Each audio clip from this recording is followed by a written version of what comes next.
Hi, I'm Mintmai. Welcome back to my bakery. Although today we have a cute backdrop instead of our usual room. There's a reason why though.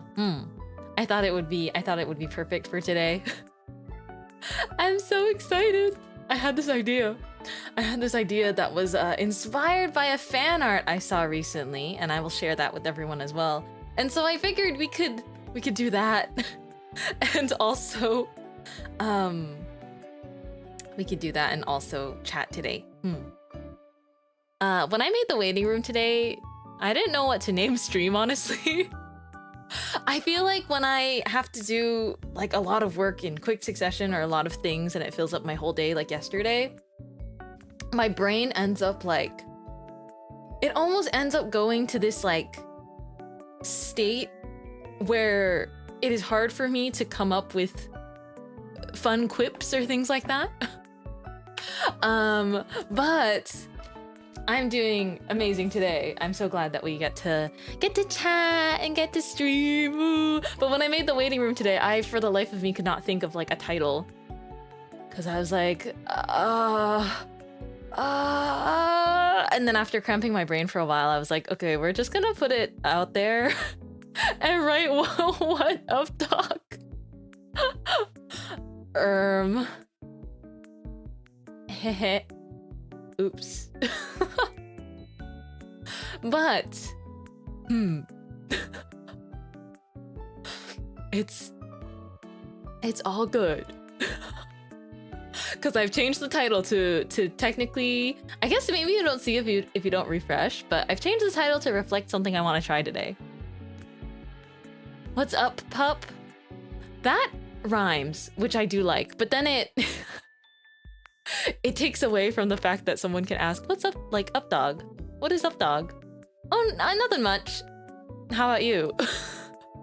It takes away the punch line? I almost said the pup line. Oh my goodness. See, my brain is all frazzled from everything I've been up to lately. But how are you? How are you doing? Just working? I feel like, oh, you know what? All the lights in my room are off. That's why I feel so off. I was like, wow, I'm so excited to stream today. Why do I feel like something's off? And it's like I'm sitting in a dark room with nothing but my monitor light on. Darkness consumes me. Okay, here we go. Oh, there's light now. I don't know what I was thinking. Oh, speaking of which, I have been continuing my Japanese studies. It's been good. Mostly, you know, a lot of self-studying. I need to catch up to filling out my notebook with more new vocabulary. But 今日はちょっと暑いです。Today's a little bit hot. So stay cool. I want to make sure my AC is on as well because I think hopefully the mic does not pick it up. But today we are doing a zatsudan haishin, or a free talk stream. If you ever see me use the word zatsudan, or if you ever see any other streamers, creators use the word zatsudan, that's just kind of zatsu for short, but it's typically just called a zatsudan.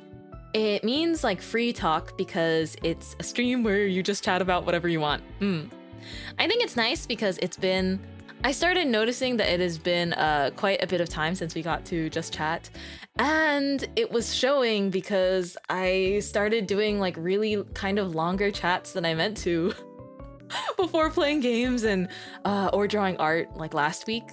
I noticed I would want to like yap for 20 minutes, 30 minutes, or even longer. And I was like, well, at that rate, I think I just really want to talk. I think I just really crave sitting down with you and talking about our days and what's going on. Hi. Good to see you. It is a bit hot today, right? Yeah. Let's see. I wanted to show you what I have. I feel like we can keep chatting while I do this. This is the fun part. You can do both at once. But it's gonna take a little bit of work, so bear with me. Let's see. I took basically artwork that I've already drawn before. Actually, they're available in some of the sticker sheets. They're available in some of the sticker sheets over at mintmai.com. This is not even a plug, but it's like these right here. Aren't they cute? Yeah, I drew a couple of new ones because I figured I would need them for today. But look at that. It's a little sheet of stickers. A lot of them are, you know, they're over at mintmai.com. I wonder, I also need to check a few things. No, I haven't received an update yet. I'm waiting on some stuffs to get back to me. But here we go. I pulled these from both my bakery sticker sheet as well as my Maid Cafe sticker sheet. And I figured today we're gonna put them on my face. Because I can. And because I want to. And because I saw this really cute artwork. I'm gonna put this in the corner. I feel like I'm gonna cover it up. I feel like I'm gonna wind up covering it up. It's okay. I'll put it in the corner over there. But it's because I saw this very cute artwork that Yoon drew of me. And I had this like amazing like aha moment, you know? Sometimes I see, it definitely works out this way where sometimes I see something that you draw and then I'm like, oh, yeah. Also, this is not the first time Decora Mintmai has ever been brought up. I am pretty sure. Okay. Excuse me for cropping it. Thank you so much for the fan art. I just need space. Here! Isn't it so cute? I wish I had more time to like draw in some hair clips, but I think working with what we got is gonna be really cute anyways. But look at how cute that is. I'm like, I want it. I want it. And I felt kind of big brain for this. I have been in the back of my mind, I've basically been preparing for eventually needing to do a sticker organizing hand cam.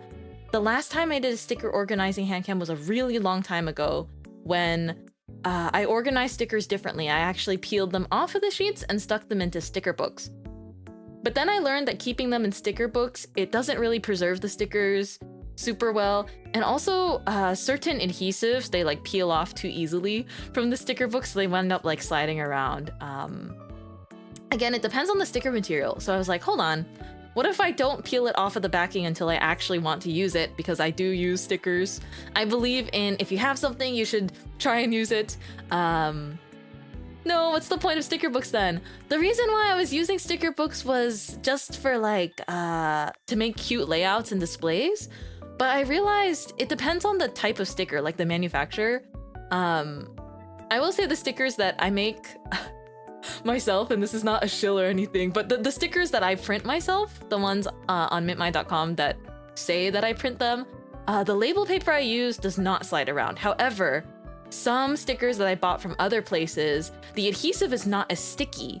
Or some like clear stickers, they're not as sticky, and then the problem is when some of them slide around, when you're like flipping the pages of the book, they end up overlapping on top of each other, and so the stickers stick to themselves, and then they're no longer usable. And I'm so sad that that happens. However, this is something that I've only found out about after using sticker books for like 2 years.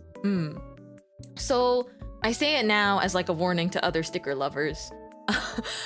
There is a chance, again, a lot of sticker sheets will work with sticker books.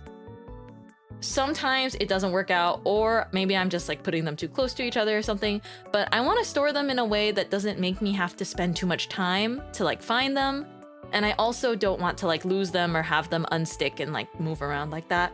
So I got a binder, just like I went back to school basics style.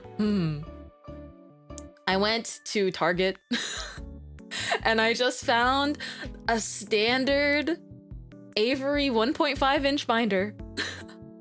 I wanted it to be a relatively nice quality binder. It's not like heavy duty, it's just the classic white binder, relatively thick, so it can hopefully fit a lot of stickers. And then I got the binder sleeves, like the inserts that you typically put paper in. I just got that because I was like, let's just try this out. So we'll actually be doing sticker organizing this week. Instead of an art stream, I decided we would do a hand cam. I'm gonna move the fan art to this side. Yippee! Thank you.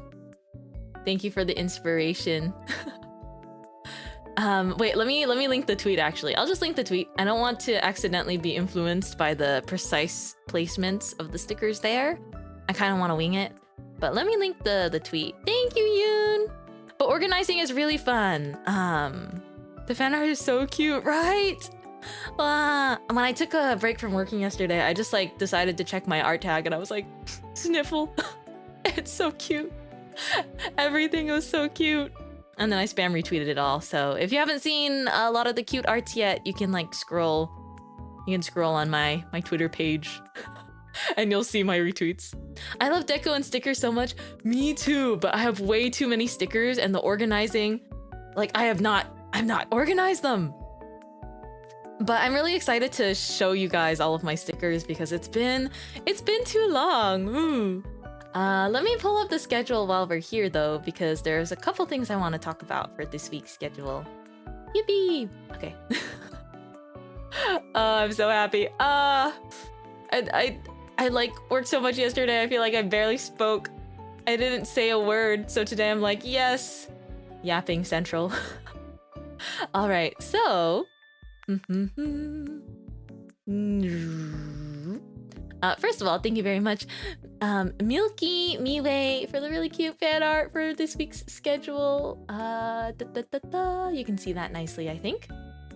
Okay, so today we're gonna chat and it's chatting time. We can talk about whatever we want, and I will also be taping stickers on my face. And then tomorrow, this week is a really packed week, so we only have 3 regular streams. Sorry, rubs my hands together. But we've been overdue for a Membun's Direct watch along. I haven't gotten to watch the Nintendo Direct yet, so tomorrow we will be having the Nintendo Direct. The Mintendo Direct. I think we're just gonna do a little bit of chatting and we'll just watch the Nintendo Direct together. If you haven't seen it at this point, then it can be your first time watching it with me too, or if you're just curious how I react to all of the announcements, because I've actually not seen most of it, like 99% of it. Nintendo Direct, do you want to see the logo I made? You do, right? You do. I'm taking it as a yes. I didn't give you a chance to answer. I made a logo for tomorrow's thumbnail and I'm so proud of it. It like works perfectly. This took me maybe 5 seconds. It was like the most simple graphic design work I've ever done because I just replaced the N with an M of a very similar font. Do. That is not the Nintendo Direct music. It's just I can't think what it sounds like from the top of my head. The Nintendo Direct music. But yeah, this is for tomorrow. We're gonna watch we're gonna have a Nintendo Direct, which is just what happens when I watch the Nintendo Direct.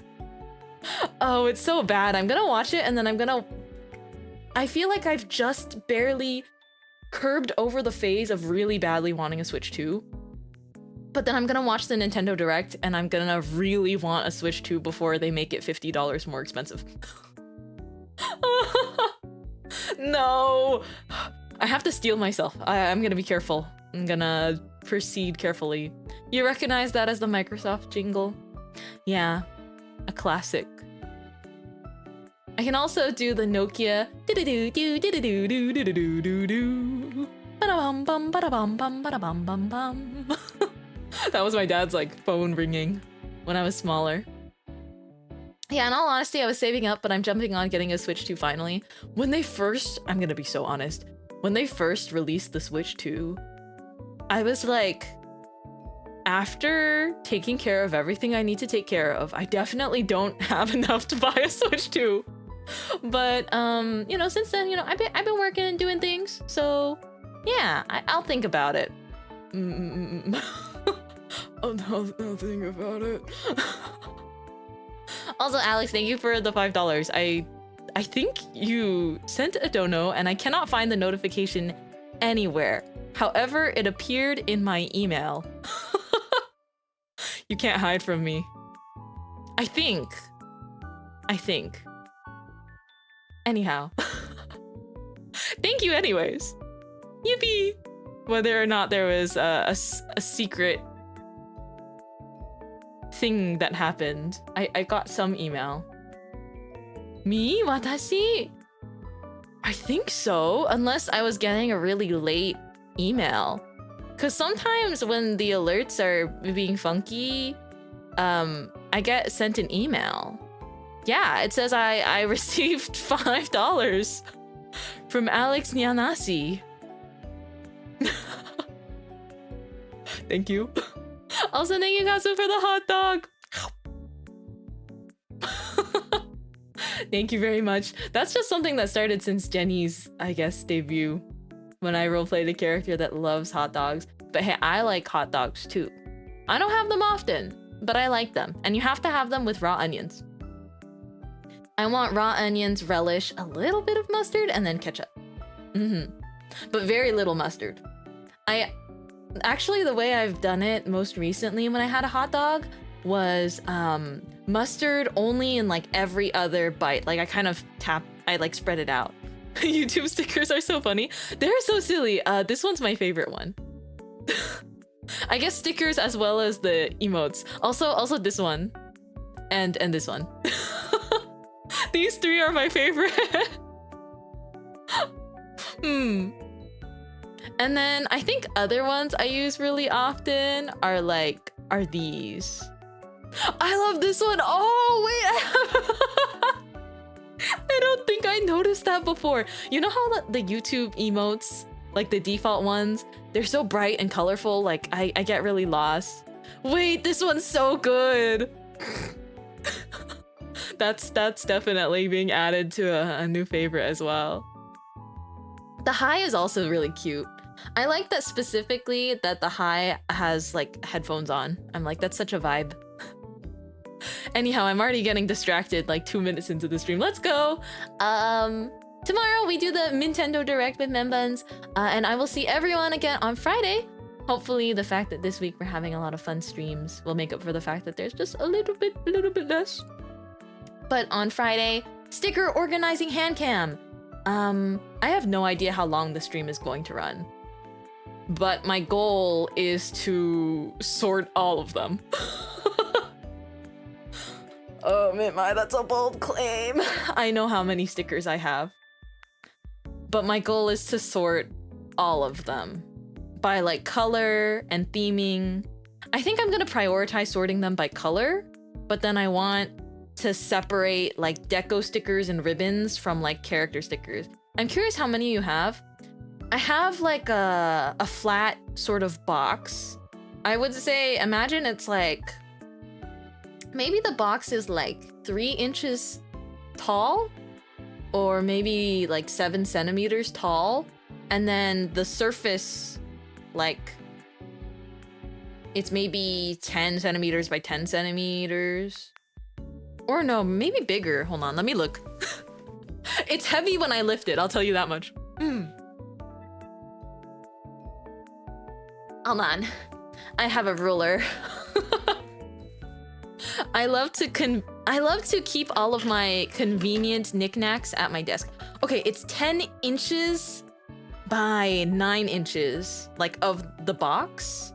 So that is 26 centimeters by 23 centimeters. And it is actually, yeah, 3 inches tall, or about 3 inches tall, a little less than that, or about like 7 centimeters tall. And I have the sticker sheets like spread out on it, and it won't close. It won't close. It's like there, yes, there is a little bit of air, but you know how a sticker sheet is not really not super wide. So I have them spread out, and it's not like I can't close it. I don't know if you can hear this, but it has a magnet clasp. I can force it closed, and then it just pops open. I don't know if you can hear that.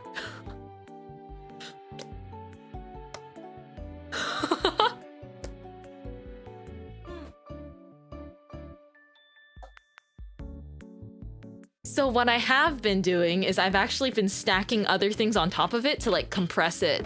Because when it pops up like that, my cats get too interested in my stickers and I don't want them to chew them up or else that's bad.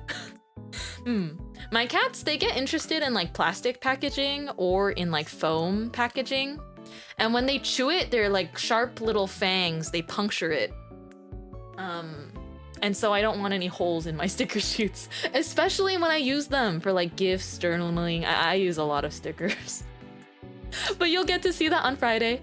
Yeah, we're gonna see how that goes. I think on Friday, maybe I will do the starting chat to be relatively short, and then we're just gonna jump right into the stickers.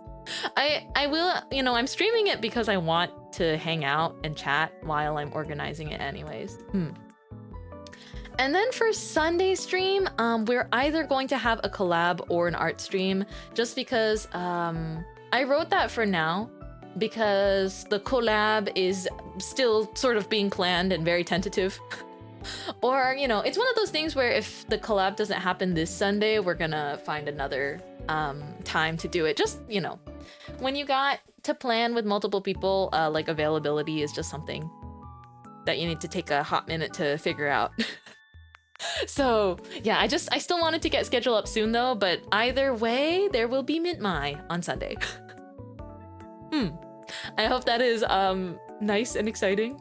I'm looking forward. I'm looking forward to the week.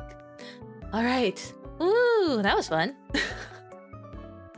Yippee! I'm also wearing this outfit today because now you know the whole reason why I decided today during the Zatsudan I want to put stickers on my face is because I really want to wear the stickers for Friday's sticker sorting stream. And I think that it will be extremely fun.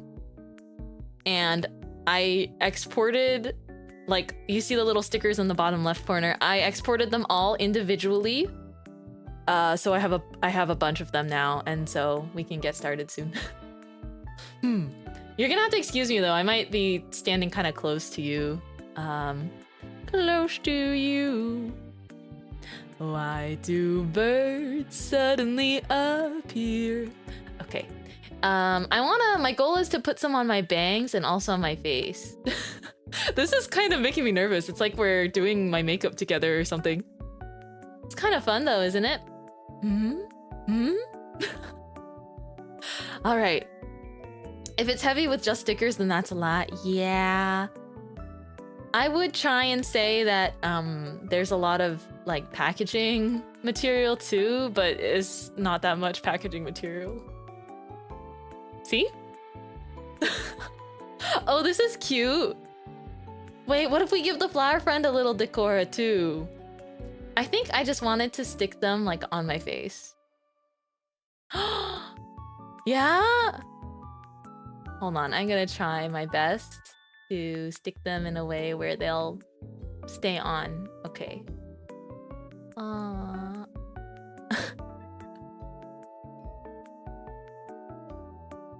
Please involve us, always. You don't even need to ask. I got you.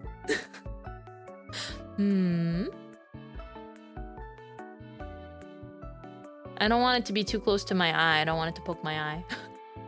Some stickers we can put on more than once too. We have infinite stickers. Okay, this looks really cute too. I was thinking this one can go on my nose.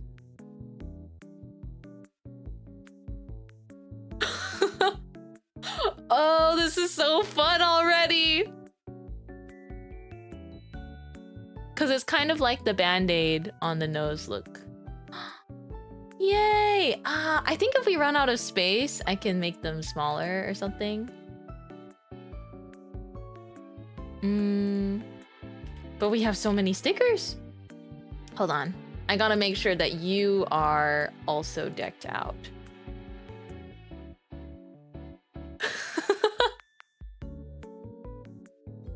Oh, that's so cute. Oh my gosh. Wait, I can't decide. Like, I often draw flower friends with a tie as well. Wait, that kind of looks really nice when I turn my head. Right? Like, it looks like it's on there.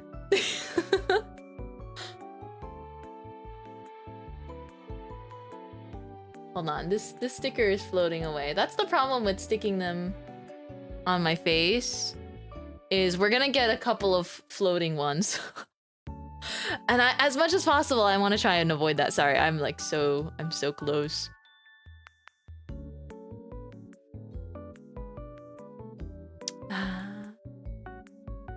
It cannot be helped. It's okay. It's okay if they float around a little bit. I don't want them to slide around though. I wonder why it's doing that. I wonder if I can... Oh, I can do this, and then I think I can pin it to a specific layer. If I can find it. Let me see. Whoa, scary.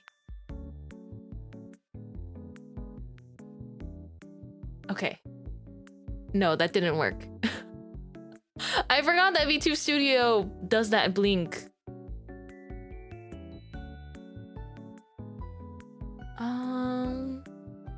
Oh, here we go. Sorry, I have a way to jump to turn it off so that the lighting doesn't just start flashing like that.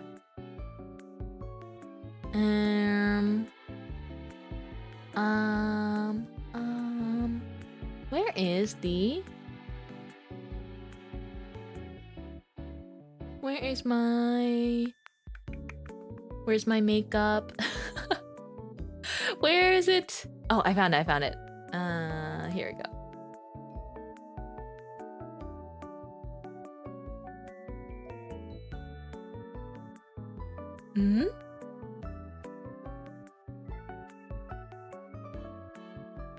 That's a little bit better, right?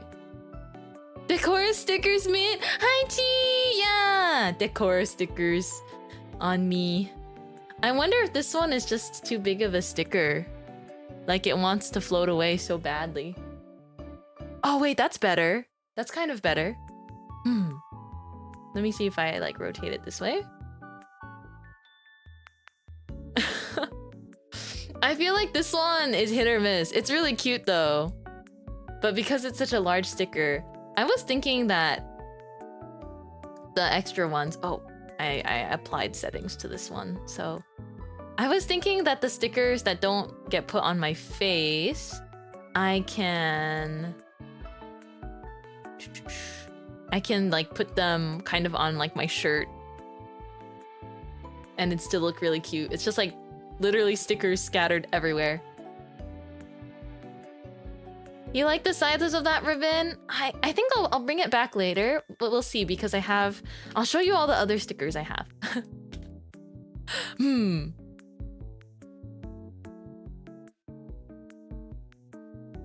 So for example, I have this one.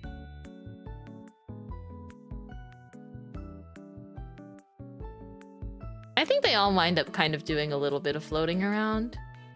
But at least I sort of know the workaround for that now. What are we thinking?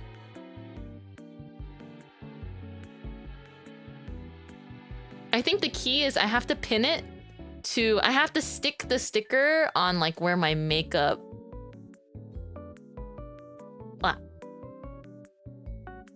Because I like wearing a little blush. I have to like pin it so precisely. To where my makeup is a certain way for it to do that. No, I know why it's doing that.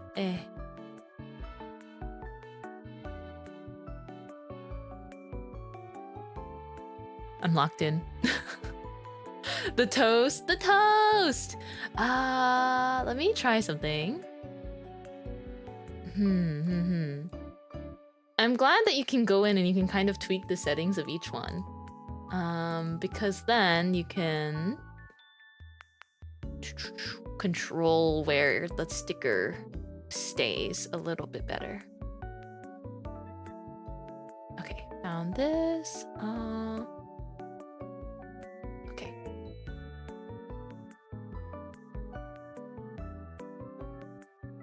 Ah, see? Now it's like listening to me a little more. Okay. I wanted to start with a couple of big stickers and then keep going. I would put forehead, but you have bangs. That's why I want to put stickers on the bangs. Yeah, have you ever seen people put stickers on their plushies? I've seen people put it on like their nuis or puppets of their OCs. Sometimes they stick like glitter pieces, shaped glitter pieces, like little heart-shaped or other pieces, to make eye highlights or to just like add it like sprinkles on their head. It's a very fun type of oshikatsu I like to see. I think it's really cute. We also have this one.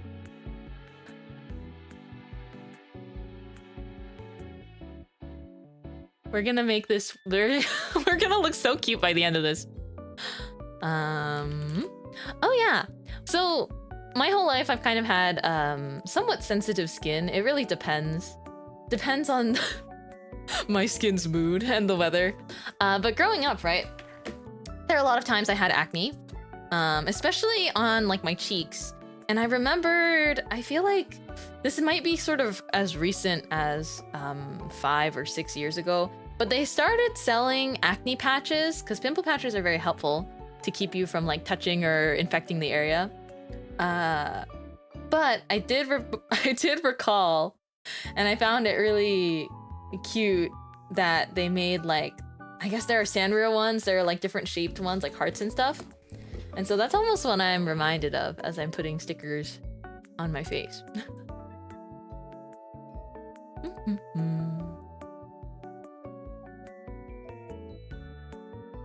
Oh yeah, water quality naturally affects those things too.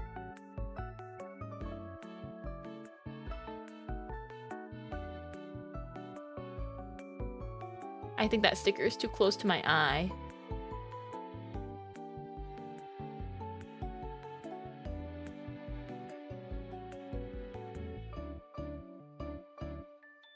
Hold on. I know what's happening with that one. It's truly RNG whether or not it decides to behave the way I want it to. The hitbox is so small.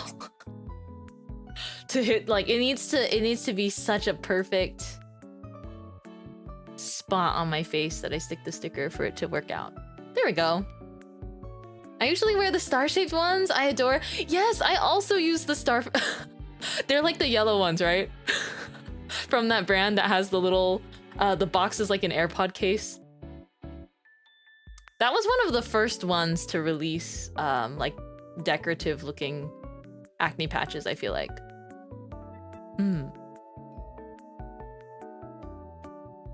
Hi, we're putting stickers on my face.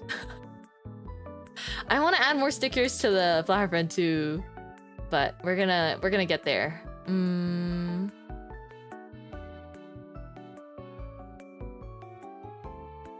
Oh, this one's a pretty big sticker. I think I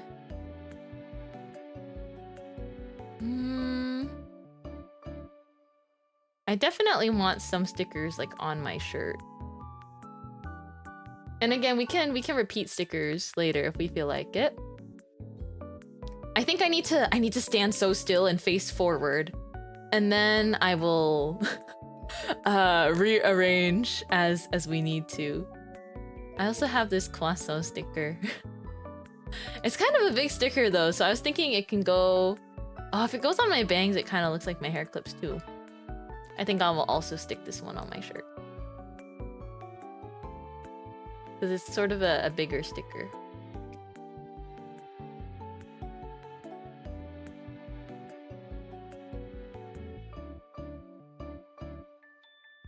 kind of cute. It's like a sticker that I've got. It looks like it's gonna poke my neck though. We believe in comfort at Mintmai's Bakery. We dress comfortable. Cute, but also comfortable.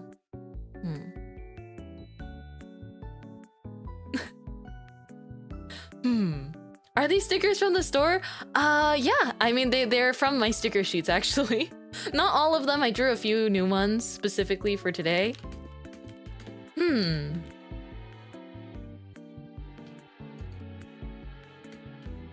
Thank you for reminding me. I should occasionally pin the store after all. And I will also pin our awesome wallpapers. Free wallpapers. Coffee. Coffee.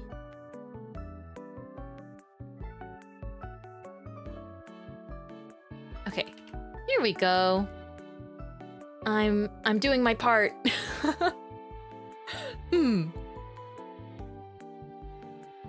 Alrighty. I have so many more deco stickers, but how do we want to do this?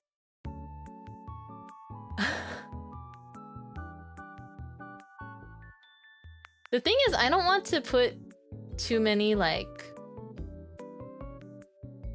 I don't want to put too many bows in, like, the same vicinity as each other. You know?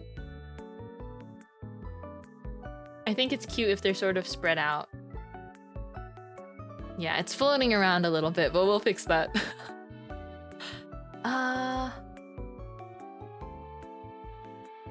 What if like this? Okay, and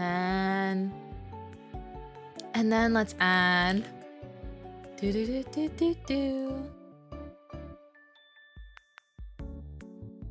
Wait, this also works as a band-aid. Hold on. I don't really want to, like, I'm just envisioning it. I like the bow more. Personally. Because I already have a baguette hair clip. I don't want to go overboard with how much bread is on my face. I already have a decent amount of it everywhere. You can go on my shirt.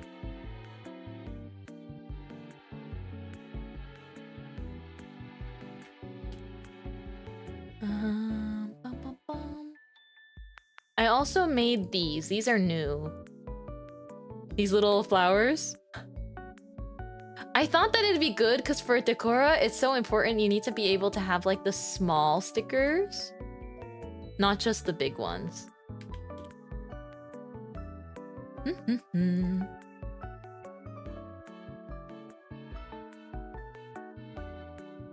It's probably the most things I've put on my face at one time.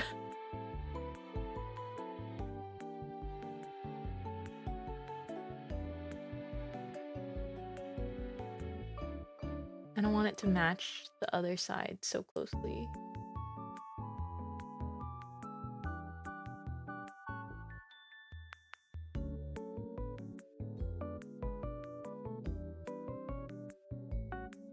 How about the eyebrows?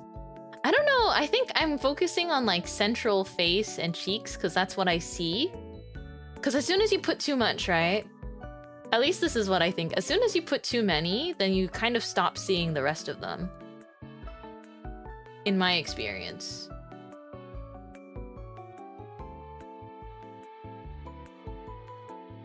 As soon as you put too many stickers, it's like your eyes are gonna be overwhelmed and then you're not gonna be able to get like a good look at everything. There's also... I made like 3 different colors of dots. Because I was like, we need to have sprinkles.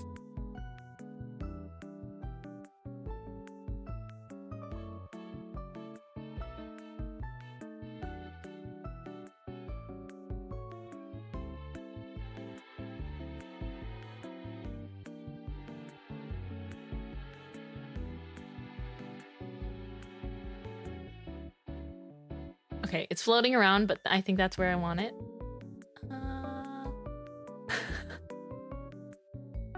Oh my god, so cute. happy day for a floor. Decora Mintmai is real. And the fun part is I'm literally putting stickers on my face. Like, this is as authentic as I can get it. And then I'll get to wear this when we do our sticker decorating stream this week. Does anyone like Girls' Generation here? Does anyone know what song I'm referencing when I go, let's twinkle, let's twinkle.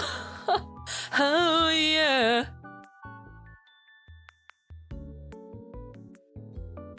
Twinkle ochana. TTS, yes! TTS was my everything. And no, that doesn't mean text-to-speech.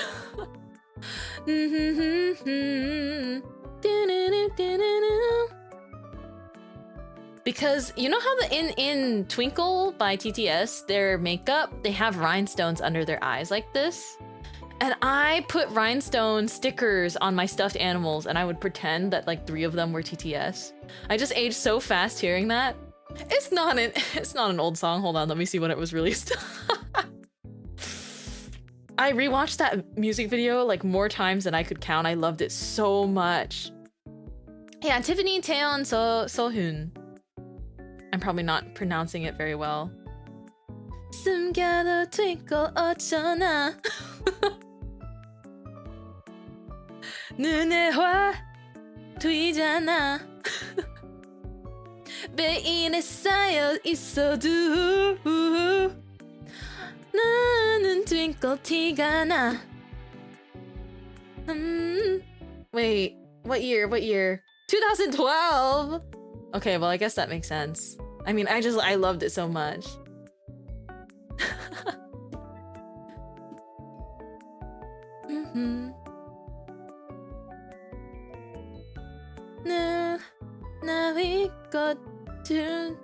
I never learned how to sing the whole song.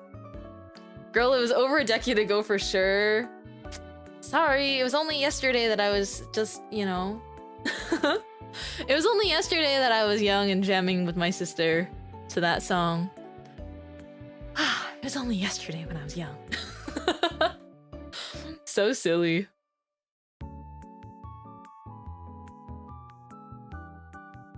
I'm trying to make this look as like decent as possible from different angles, but of course the stickers all want to fly off of my face.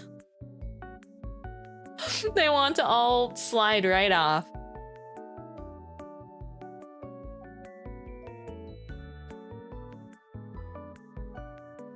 That's the tough part. I think you can mitigate it a little bit, but I remember the day before Gangnam Style popped up internationally. Yes. The thing is, so Gangnam Style popped off, but at that point in time, I was already not really listening to a lot of K-pop personally anymore. Just because I listened to more of it when I was younger, and then Gangnam Style popped off, and I was like, oh, okay, super viral, right? And then BTS Spring Day came out, and everyone and their mothers that I knew was like, K-pop! And then I remembered feeling really weird, because I was like, oh man. Before, K-pop was something that I was like, okay, this is like kind of niche, and only, I guess, me and a few people that I know like it. But it's cool. It's cool that it got to be so popular, you know?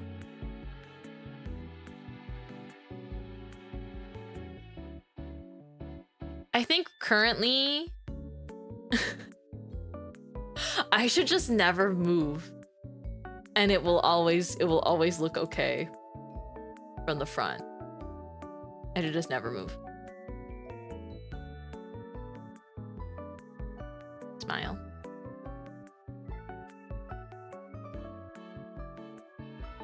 How is this? I don't want to go. I mean, I guess with Decora I do want to go overboard. But I also want it to be like visually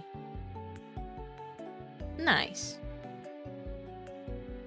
Like balanced. That was the word I was thinking of. I want it to be balanced.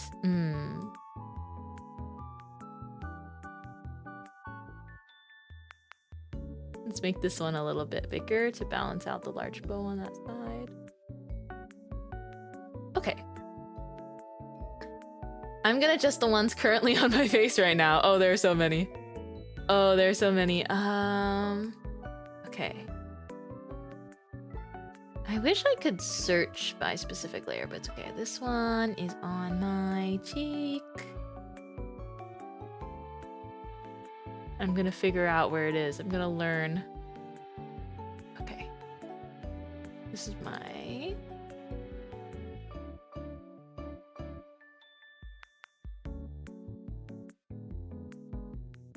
Oh, not that one. Also not that one, this one. Oh, whoops. Hey.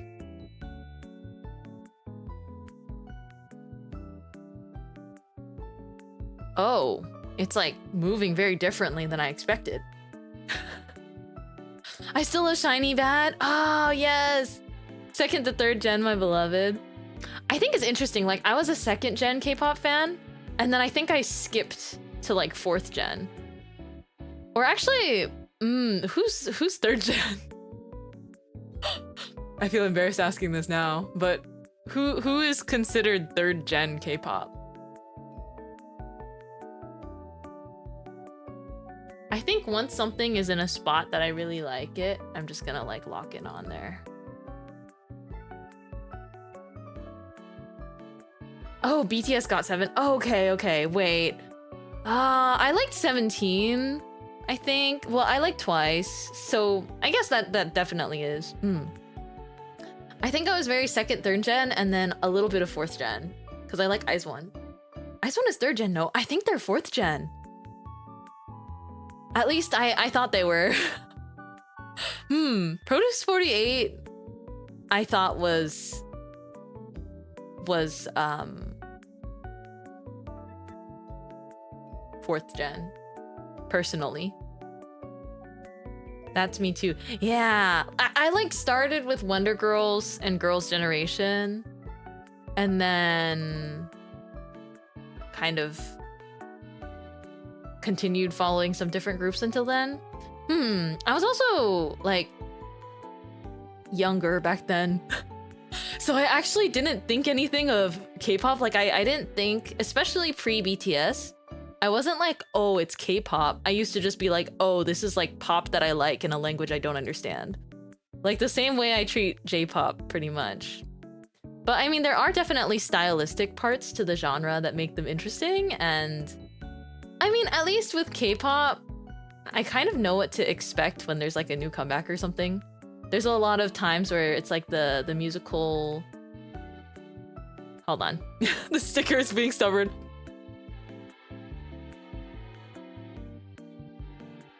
There we go. There's a lot of times where the musical style, you can kind of like predict what a comeback is going to sound like, a certain one.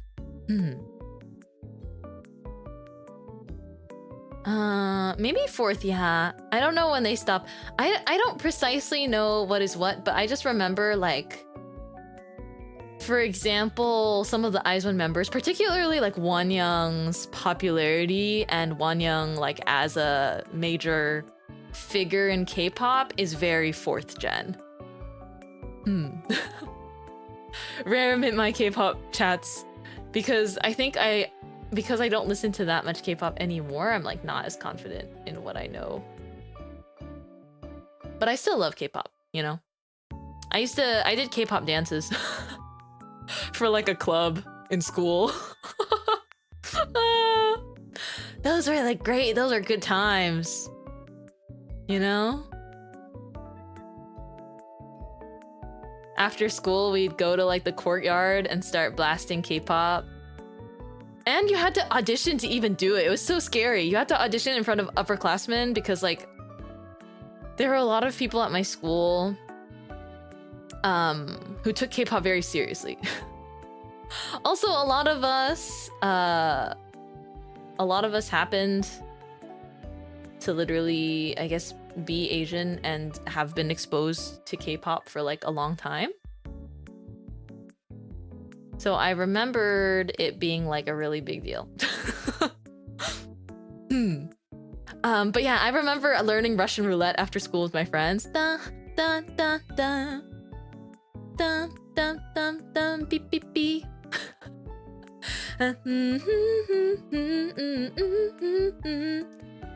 Russian roulette. Yeah, good stuff. I have decided I want to replace that sticker with a heart because I have not used some of my heart stickers yet. I have this really cute one. It's like a light, pale little heart. It kind of matches that one, but it's a different color.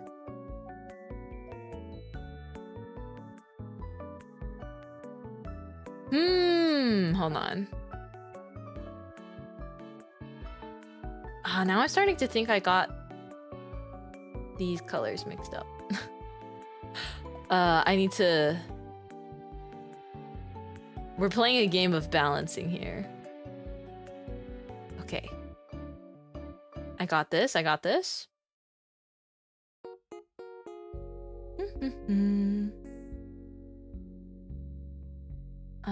Okay, let's do this.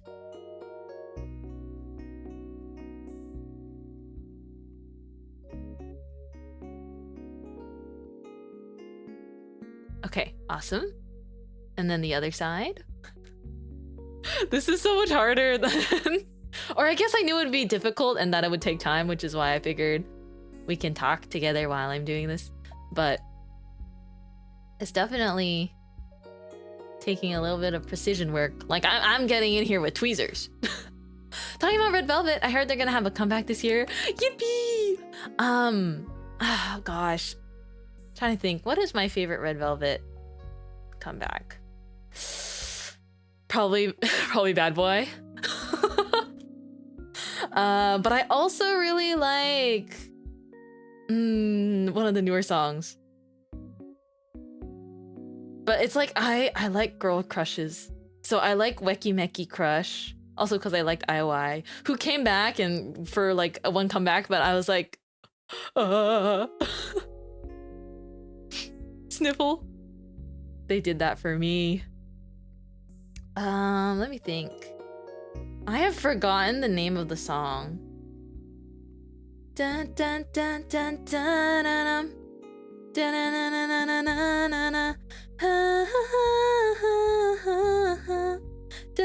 dun. See, I can like sing it, but I don't remember the name. It's one of the newer songs. I was not super into Red Velvet. Like, I just didn't happen to be super into Red Velvet when in like some of their earlier songs. But what song was that?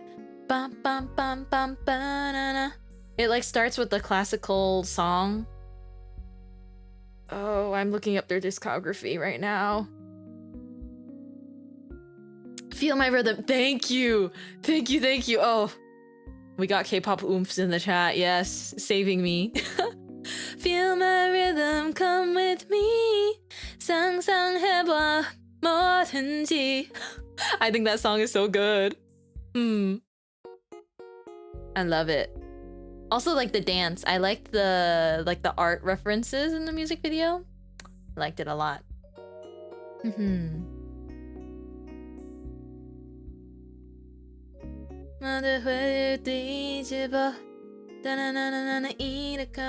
This is gonna be a crazy night. So good. I just love the chorus. It's so catchy. Feel my rhythm, come with me. 상상해봐 뭐든지. 너라 노래를 따라서 저 달빛에 춤을 춰. 바로 지금. Oh my gosh, my Korean pronunciation has fallen off. I've only ever taken one Korean class for very basic conversational Korean, and I still have some of it, but I've lost a lot of it. But my pronunciation is off. I'm trying not to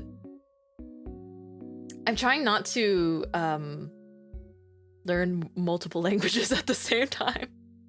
So right now it's just Japanese. We just gotta do one language good, you know? I just gotta do one language okay, and we're off to a good start.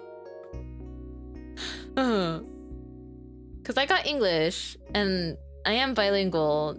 Chinese I'm fluent in speaking, but I think I kind of gave up trying to read it. Because if I can at least like look at it, I can get a vague idea some of the time. And also, I think it's like if I can take a picture of it and put it in a translator, it's just so much faster, because if I read the romanization and I look at that with like the tone markings, I'm like, oh, okay, it's just so much faster for me to read that. We can be illiterate in Chinese together. It's like speaking wise, quite fluent. But reading wise, it's like, there's so many characters. So many.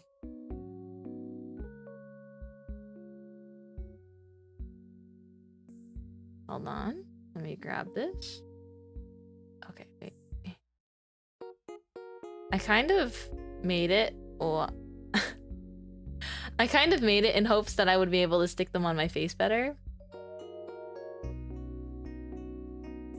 I kind of made the handles of some of the stickers like a little bit longer, if you know what I mean.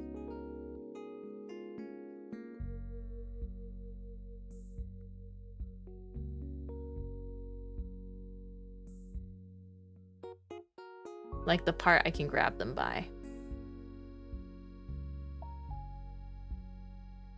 Hold on, I'm so... This is so hard. I got this. Ooh. You know what it is? I think I have to hold my breath.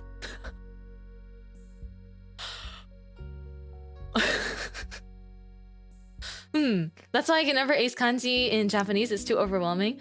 Thankfully, I mean, furikana is present in a lot of places. Not all places. But I think the best way to learn kanji is just do flashcards. And I'm like completely, you know, completely new to learning kanji, but I've been doing some flashcards. Although I will say I kind of get to cheat because I can read quite a bit of the characters anyways. Like for instance, like a densha, like a electric car. Well, I mean, the actual characters as I know them say electric car, but in Japanese that means like the train.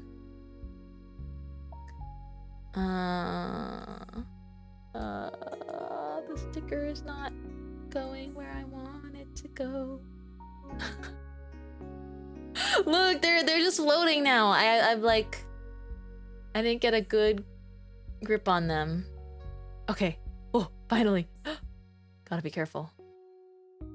Okay. Did we get it? Yes! We're so close. We're so close. Mintmai, calm. Okay. Before I do anything else, I'm scared, so I'm gonna... You see that little sparkle when I click on them? That's basically me locking in the selection. Uh-oh. Wait, I accidentally locked in one of the ones I didn't mean to lock in. Hold on. Oh, you can unlock them. Oh my gosh, I love you, VTuber Studio. You can unlock them and lock them. That's so useful. It used to not have so many options. Yes, thank you, Denshi Soft. I love you. Okay.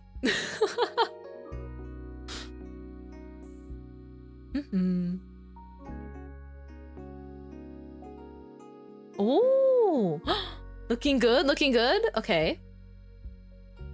But you can see that tiny, I think you can see it.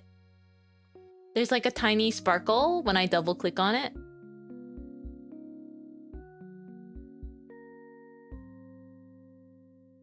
It's like super subtle though. Okay, last one for my cheeks. Stay calm. Stay calm, Mintmai.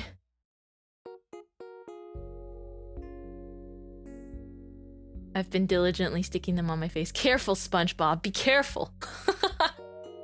I don't know who says that line, so I can't do an impression. Because, oh, man. I'm catching myself. So have you ever seen the meme that are like people who have never seen SpongeBob before? I've never watched SpongeBob before. Like, that's me. Because I've never watched SpongeBob before. And it's not like I'm trying to go out of my way to make it known that I haven't watched SpongeBob before. But I do notice as I progress about my daily life, most people that have watched SpongeBob assume that everyone else walking on Earth has also watched SpongeBob. This is my humble observation. And so I am guilty of being that one oomph that has never watched SpongeBob and then goes like, oh, by the way, I haven't watched a single episode of SpongeBob. Because it's like people that have watched it are like, okay, everyone has watched it. Oh my goodness. Oh my gosh. How are we feeling, oomps? Do we like it? Do you think the bow on my nose is too big? Do you think that's kind of unbalanced? Do you think I should make it a little bit smaller? Be honest, be honest. You can be honest with me.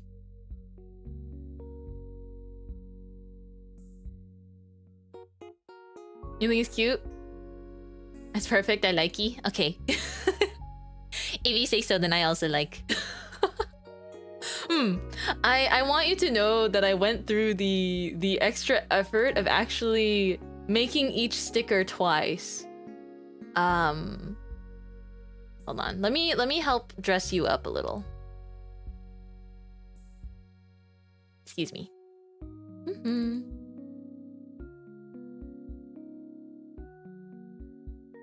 I made each sticker twice because I wanted to be able to...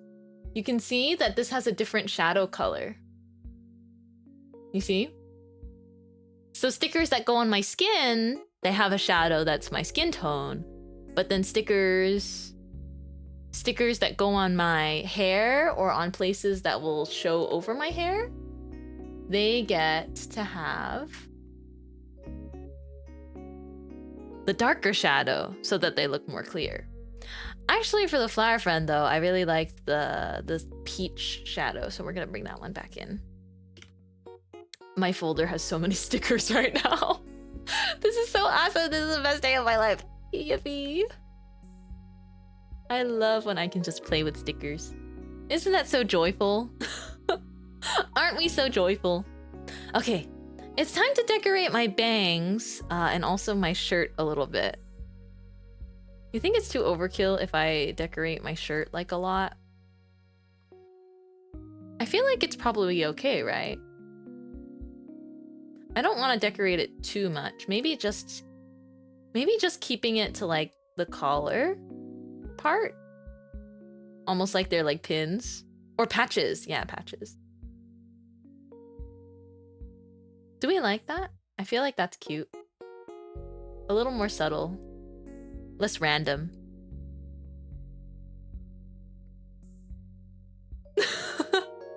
There's never too much. Hold on, I have an idea.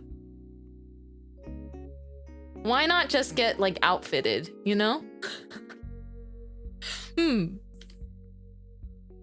Or at least a little bit. Like, what's stopping me from...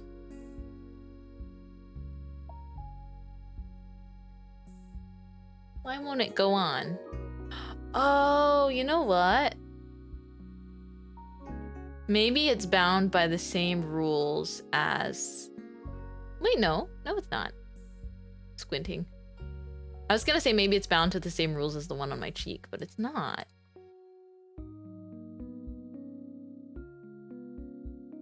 Oh yeah, okay, I can just do this then. What's stopping us from just getting completely outfitted?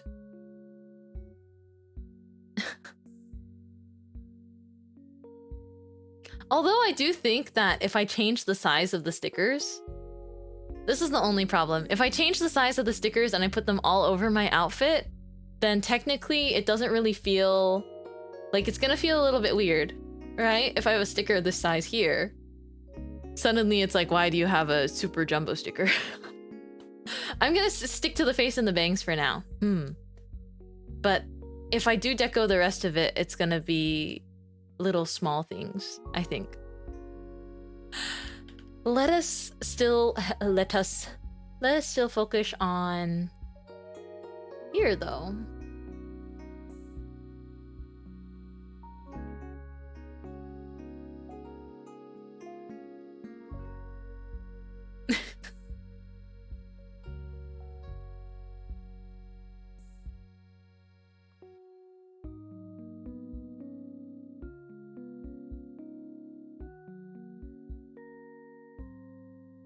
I kind of like that. Hold on, I have another idea. Sing! Me when I have a really good idea.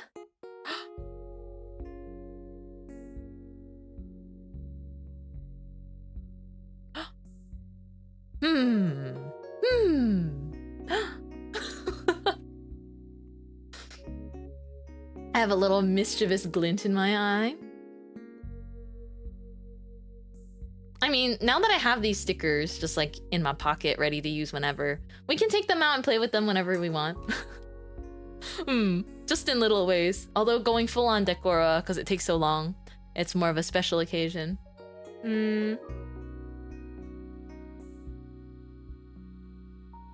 Before I do anything else, actually, first I'm gonna save this as an item scene.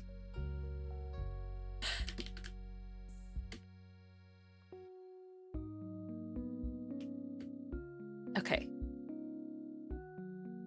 By saving this, that means I can pull up this arrangement, like the identical arrangement, whenever I want to, again in the future. And then I will save a new, like I will save another arrangement on the side. It'll take a lot of time to re-stick it on, one by one. But this makes it a whole world more convenient to sort of rewear this look again. Let me think. Is there a bow I haven't quite used yet? No, I think I used a lot of the different pieces. I think there doesn't need to be much on my bangs. Just like a little bit goes a long way, right?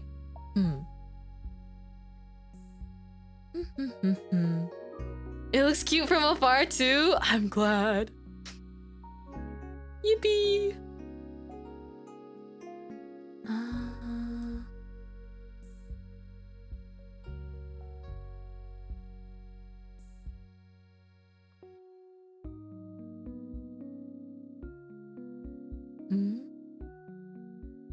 What if I put something on my... Oh, okay. I don't know how I feel about that. It's like a little too... Oh, you know what? I'll put a bow there. That's what I'll do. I'll put a bow.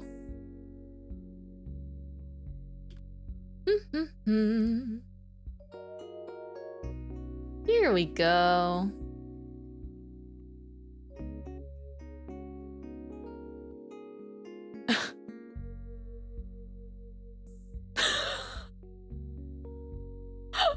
I can't tell how much I like that. But let's give it a minute. I imagine that I would pull up looking like this after just basically walking up to flower friends and bringing them a sticker sheet and being like, let's play with stickers today. And then I come out looking like this. This is my headcanon.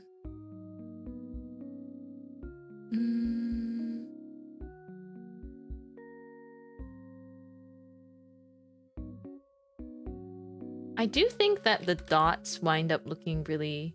I think they would wind up looking really cute here. Oh, there is another heart that I haven't used yet. Let's definitely put that one on my hair.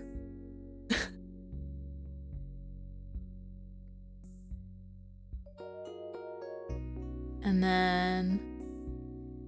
I kind of want the bow just like here. That's the thing.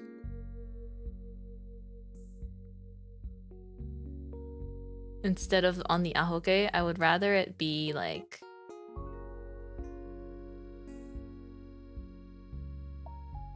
I'd rather it be somewhere here. Although I don't want to center it again.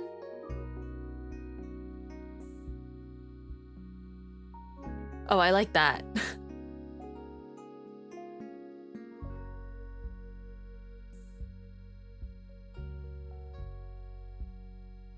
I like that they move when I shake my bangs. Because they're stuck. They're stuck on so nicely. They don't budge. That's a good quality sticker. Bum, bum, bum.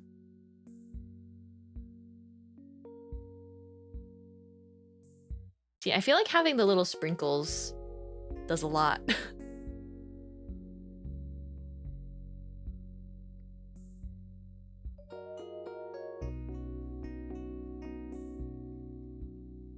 Great adhesive. You can get adhesive like this over over at mintmai.com. Although I can't guarantee it'll stick to your hair like this. Did I do a good job? Did I do good? Mintmai gets a pat on the back.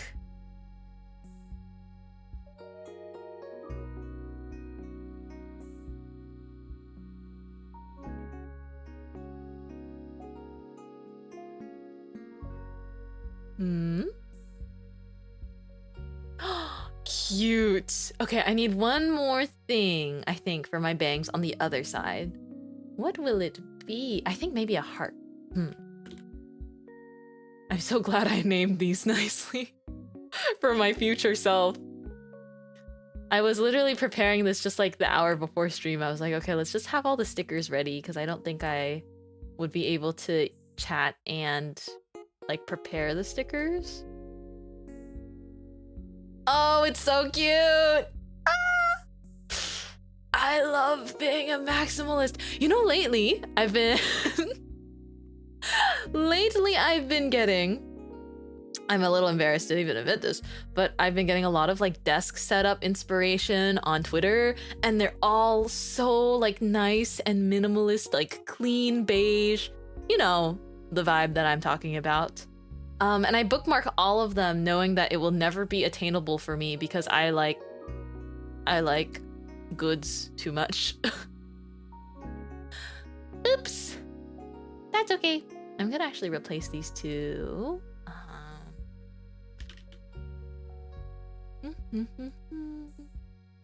I think it won't be too obvious that there's like a different shadow color.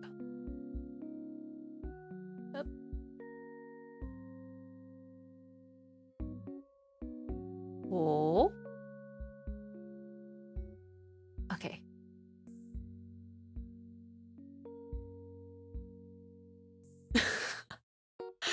So cute.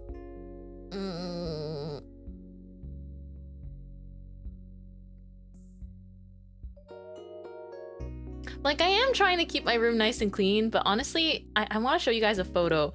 I set up my Dungeon Meshi manga shelf the other day.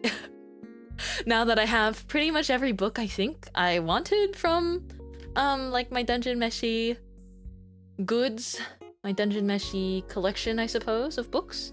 I put it with some Dungeon Meshi standees I have, and I was like, I don't understand how anyone that likes anime or manga, I don't understand how any of them can make their room look clean. Because it's not that it's not clean. It's just like, it looks visually cluttered sometimes.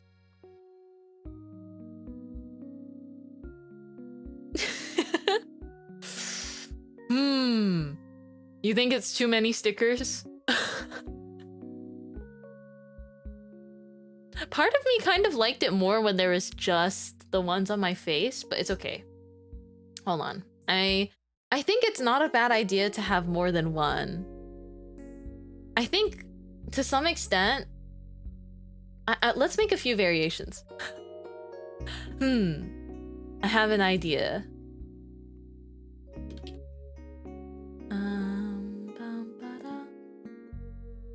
I'm gonna also put this on the flower friend because you look so cute. Hold on. It's not working with me. Come on, sticker. Adhesive. Breathes on it a little bit.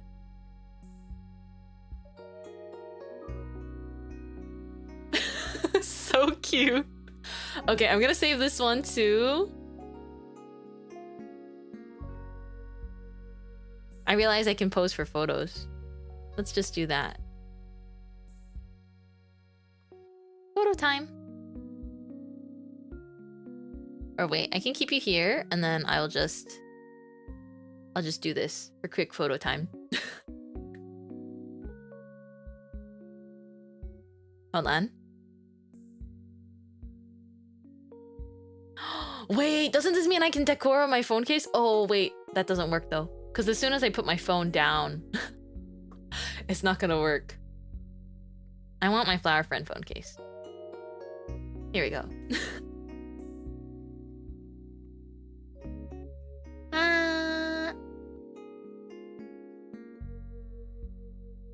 Mini Decora photo up.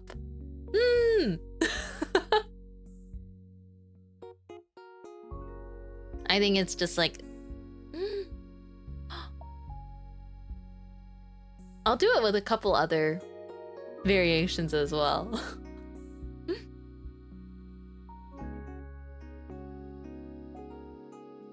Yay!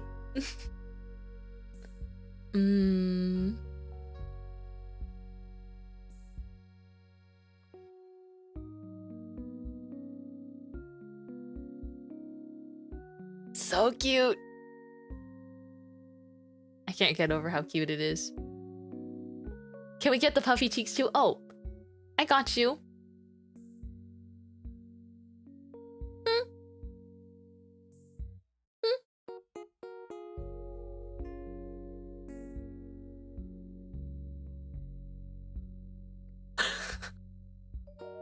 Yay! So moe. So moe. I can also change my hairstyle. Oh man. If they weren't so hard to take off afterwards, I could stick stickers like all through my hair. But I think at one point it gets to be too much. I don't know. This hairstyle feels like it's the best for Decora for me. One more time, please. Here, I'll do it a little more zoomed out than earlier.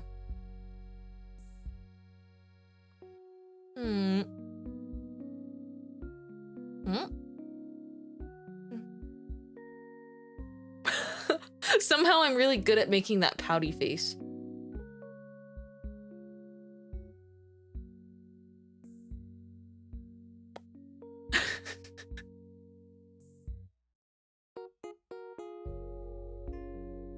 And also this face. It's when I want something.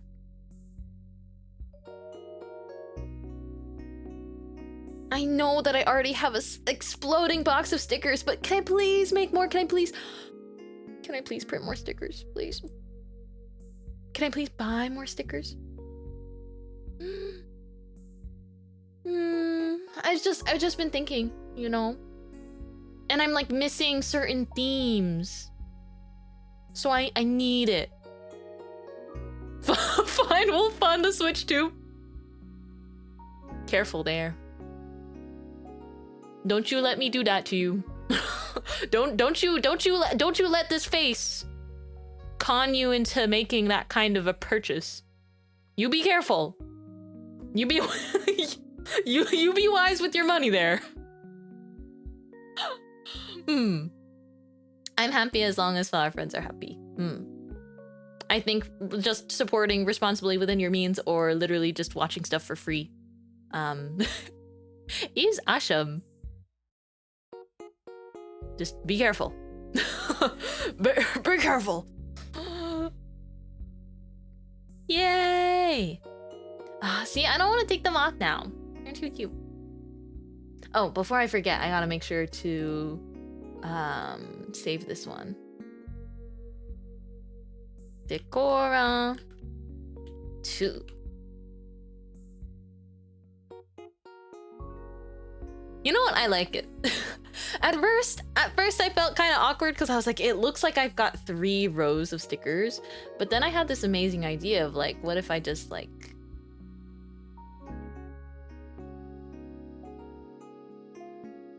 What if we make it less even by just having more stickers wherever?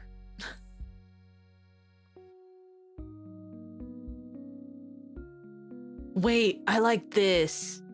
I did something. I did a good thing. I don't regret the thing I did. I really like this. Somehow putting stickers like higher up on my hair, it helps to balance out and remove that weird feeling I was feeling of like, it looks like there's like 3 clean rows. What do we think? This is kind of cute. Wait, I need to add 1 more dot now. So now we're gonna have a 3rd variation. Good stuff. Let's see. Let's go with this one. And then if I put that like here.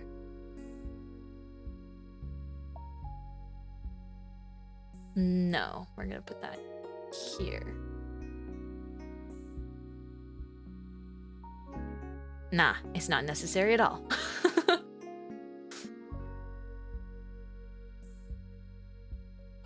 You cooked? Yeah. I think I was trying to be too organized, like keeping it all within the shirt and stuff, but no. This is better. Okay, wait. This means we have to do photo op again. Sorry.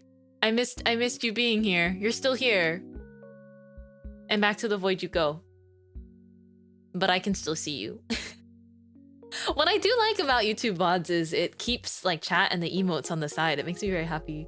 So even if there's something I want to full screen and whatnot, it's not like what was said is lost, you know? Yay! Okay, pose requests. I'll take them.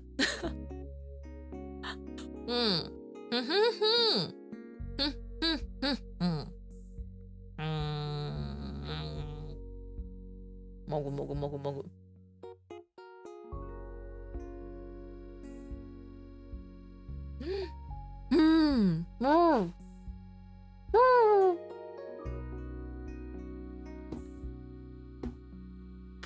I can't talk with toast in my mouth.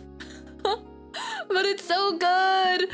Oh, I'm sorry for being so narcissistic and just like staring at my face so much, but this is better than I could have ever imagined.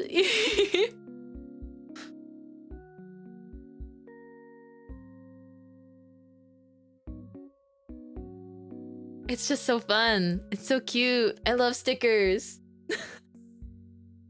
Yay! A new meta unlocked.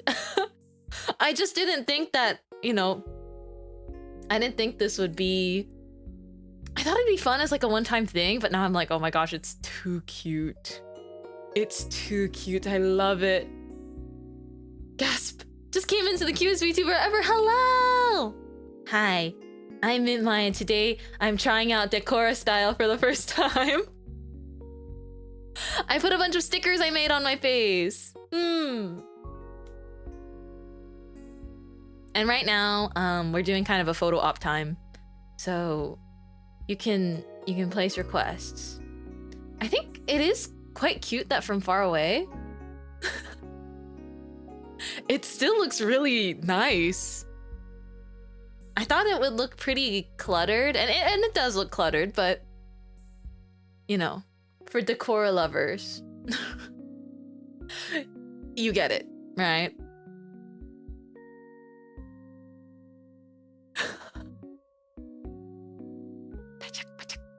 Taking pictures too.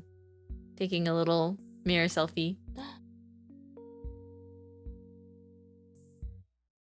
I'm glad I wore this shirt today too.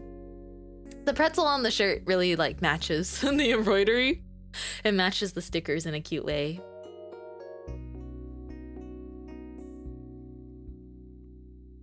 I can get my headphones on too.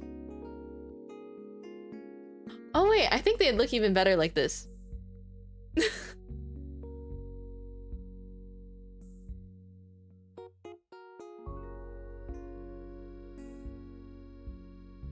All right. Good stuff. I'm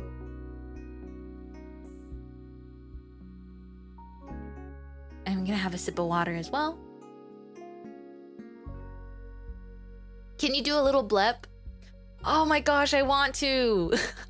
I want to, but I physically cannot right now.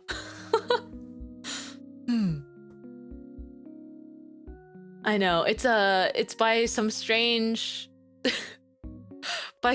arrangement. I can only do that when I'm wearing my maid cafe outfit or later. Does that make sense? Yeah. It's cause when I first made these outfits and started wearing them, I was too shy to stick my tongue out, so I've been upkeeping the tradition of just not when I'm wearing these clothes. Yes. And we all nod. We all nod knowingly. But that's okay. You know, the Decora goes on top of the glasses, which pains me to think about. But I can't try and move them all under it right now. I think that would take more time and effort than it's worth at the moment, at least. For each sticker. But this is quite cute. It almost looks like my glasses are like shaker charms. You know what I mean? The little clear charms with the window that goes like shaka shaka shaka. With the cute little glitters in them, and you can just shake it. That's what each of my glasses lenses look like.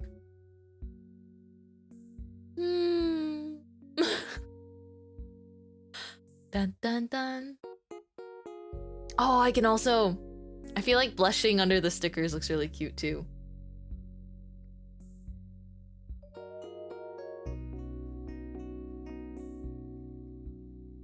I feel like we have to bring back the hit combo, you know?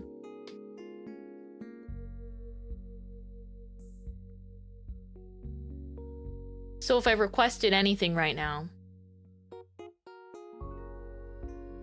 would you do it? Would you?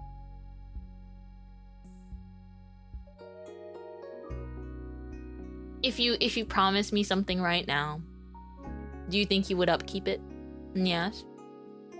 I want you. I really want you to get 7 hours of sleep a day. At least. 7 hours of sleep per night. And also drink at least 2 liters of water a day. Please? Would you?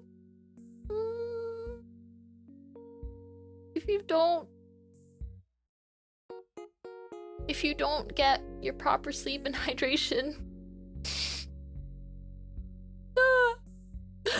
it's bad for your health. Seriously, you should try and get a bit of sleep. Okay, drinking 2 liters of water a day is easy. Not for me. I've still been severely dehydrating myself. Let's do our best together. 一緒に頑張りましょう because oh my goodness, I have been trying, and I'm drinking like I'm trying so hard. I feel like I'm chugging water at my desk and that I have to constantly get up to go to the bathroom because I'm drinking so much water. And I will look, because I'm tracking how much water I'm having a day. Like at maximum, I can hit 1.5. I'll trade you sleep for hydration. No, not trading. We both gotta do both. Shaking you. Duh. We both need to do both, okay? No ifs, no buts. I think trying is worth celebrating though, you know? Do you not get that dry feeling with your mouth when you get thirsty? I do, but I can probably go like 6 hours until I reach that point. The thing is, when you're not used to drinking like that much water, or like when you're not used to drinking water that frequently, and you're also a yapper, it's like your mouth does not feel dry because it is conditioned to just like take care of itself. And then when you start drinking enough water again, your body's not used to absorbing it, so actually you pee a lot of it out. Well, what's going on? Hi. I stuck stickers on my face. This is an aesthetic called Decora. Or commonly known, often known as Decora. It's just like over the top, lots of stickers, glitter. I figured I would get outfitted like this because on Friday we're doing a sticker hand cam. If I'm just sedentary, I can go pretty long without enough water. Exactly, it's like I'm just doing desk work. This is why we have hydrate redeems. The reason why I don't have like, you know, honestly, I have been drinking water through stream.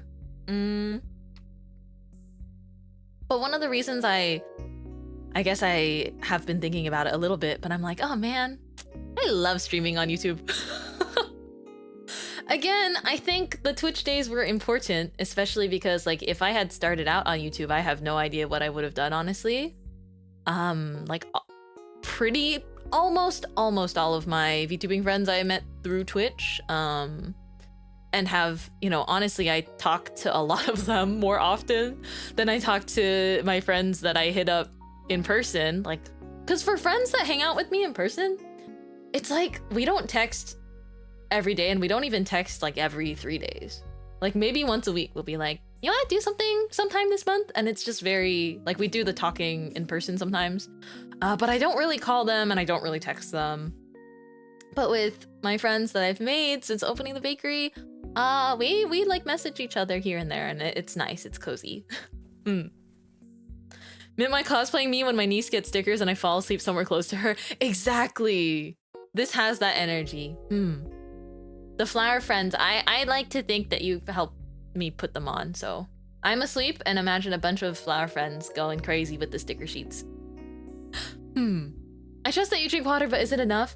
I think it's okay, because my stream schedule is also quite healthy for me at the moment. Bakery? Yeah, this is my bakery. Just as a whole, you know? My channel, my space, the things that I do, they're all contained kind of. Me opening my bakery is equivalent to me having started my VTubing journey.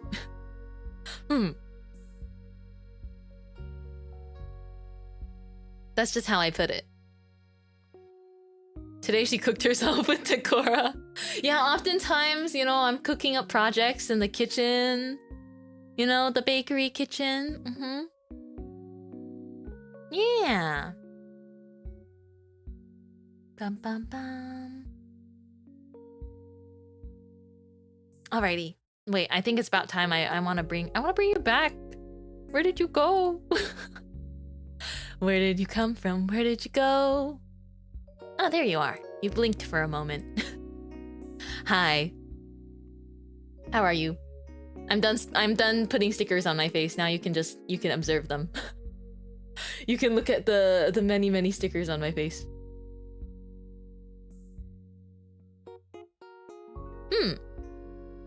Oh, my earrings. Yeah, I got my...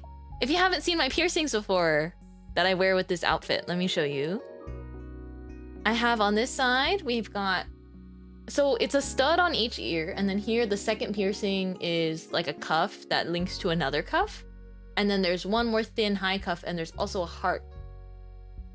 And then on this side, I also have a stud, a cuff, or like a ring, a hoop, a mini hoop. A heart, and then I have a flower friend. Yeah. Good stuff. Dun dun dun. Thank you for hanging out with me as I just put a bunch of stickers on my face. I still have a bit of time today though, so I'm down to talk about everything. Anything, everything. Oh, let me think about things that I've also been doing. So yesterday was a really packed day work-wise. But then also, you know, to kind of unwind a little, and also because this is something I've been trying to work on doing, is just like cleaning. I've been like cleaning because lately I just moved a bunch of stuff around, and typically when I clean, it's very surface level, right? Like you can just shove a bunch of stuff into boxes and then shove those boxes in your closet, and then you don't have to worry about them, right? But it's kind of gotten to a point where it's like, okay, I really need to just put everything where it belongs and actually like properly organize, because I can't keep putting it off and saying I don't have time. So even though I've been doing a lot of work, I have been trying to keep the space relatively clean. And I, for the first time, oh man, this is gonna be a little embarrassing. For the first time since elementary school, I have these box organizers, okay? They are for my pens. And the thing is, since elementary school, I have only been, I've only been adding pens to the boxes, and I throw away supposedly ones that I know are out of ink. But a lot of my old stuff continues to get lower and lower in the little drawer. Let me show you a photo. Okay. It's similar to this. This is like a close picture I could find. It's actually held up amazingly well. Like I just cleaned it and like wiped out the inside and everything. Oh wow, that did not... Oh, Google. That did not save as a photo. I used to have an extension that would help me save everything as like JPEGs, and then it stopped working because Google was like, this might not be good. And I was like, oh. Uh-oh. But then I think it's fine. Drawers.jpg. I think if I rename it, it'll save as a JPEG, right? That's how it works, right? At least that's how it used to work at some point in time. Oh my gosh, yes! Naming things .jpg still works. Yippee! Okay. Right here. I have kept pretty much all of like the pens, markers, stationery I've used just for like daily life, school, and drawing in these drawers. And every once in a while, I would like move. Like imagine, you see how there's 5 tiers, right? If I had more pens, like I would always use the ones I frequently use at the top drawer. And then ones I wouldn't use as much, if I ran out of space, I started moving them lower in the drawers. You're starting to see where this is going, right?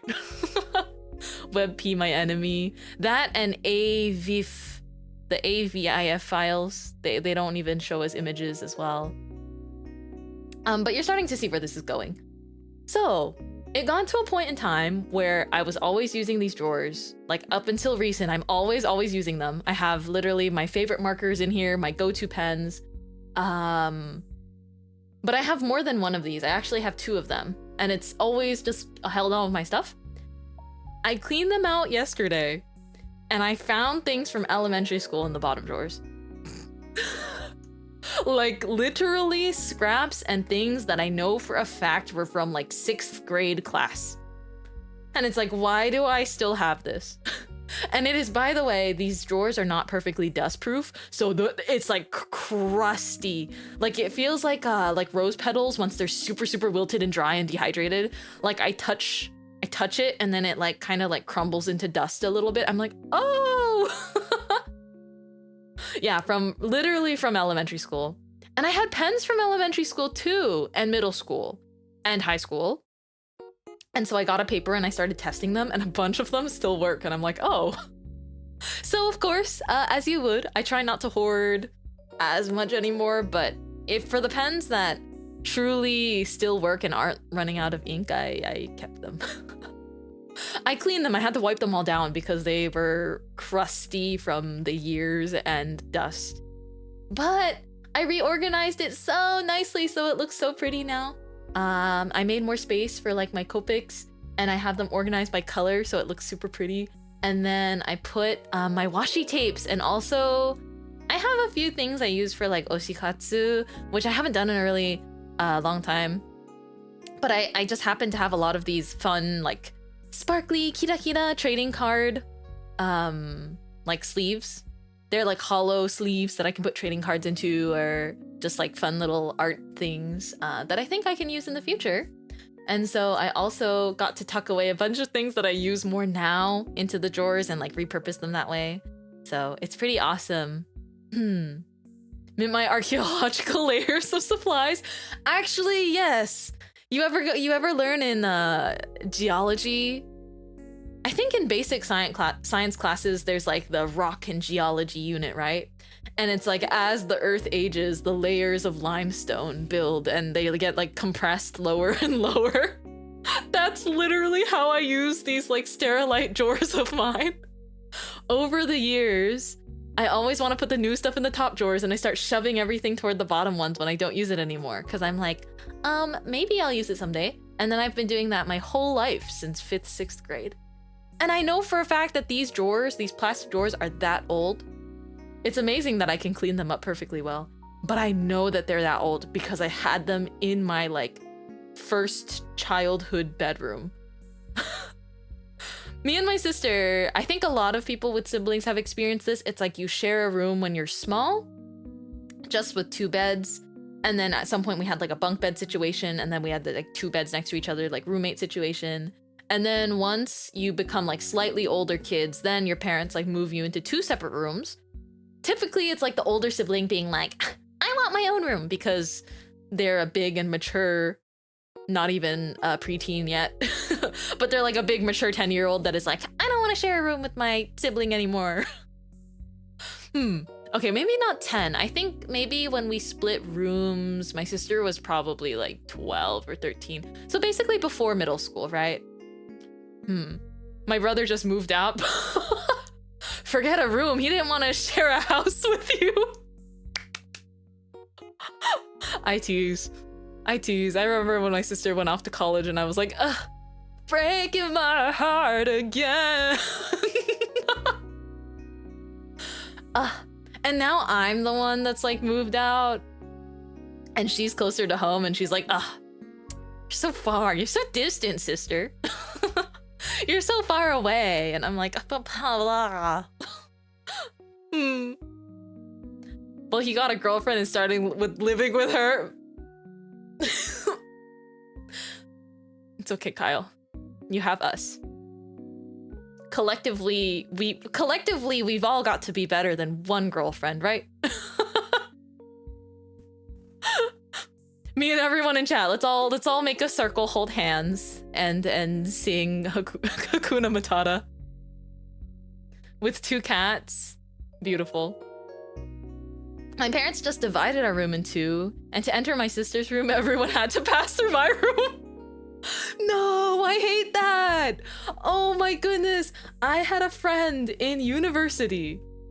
For whatever reason, like their landlord, so I guess with university this happens for a lot of people, but many people move out after the first few years of the dorms, because dorms are often very crusty and underfunded, and the dorm that I had didn't even have a kitchen, so I couldn't even cook my own food.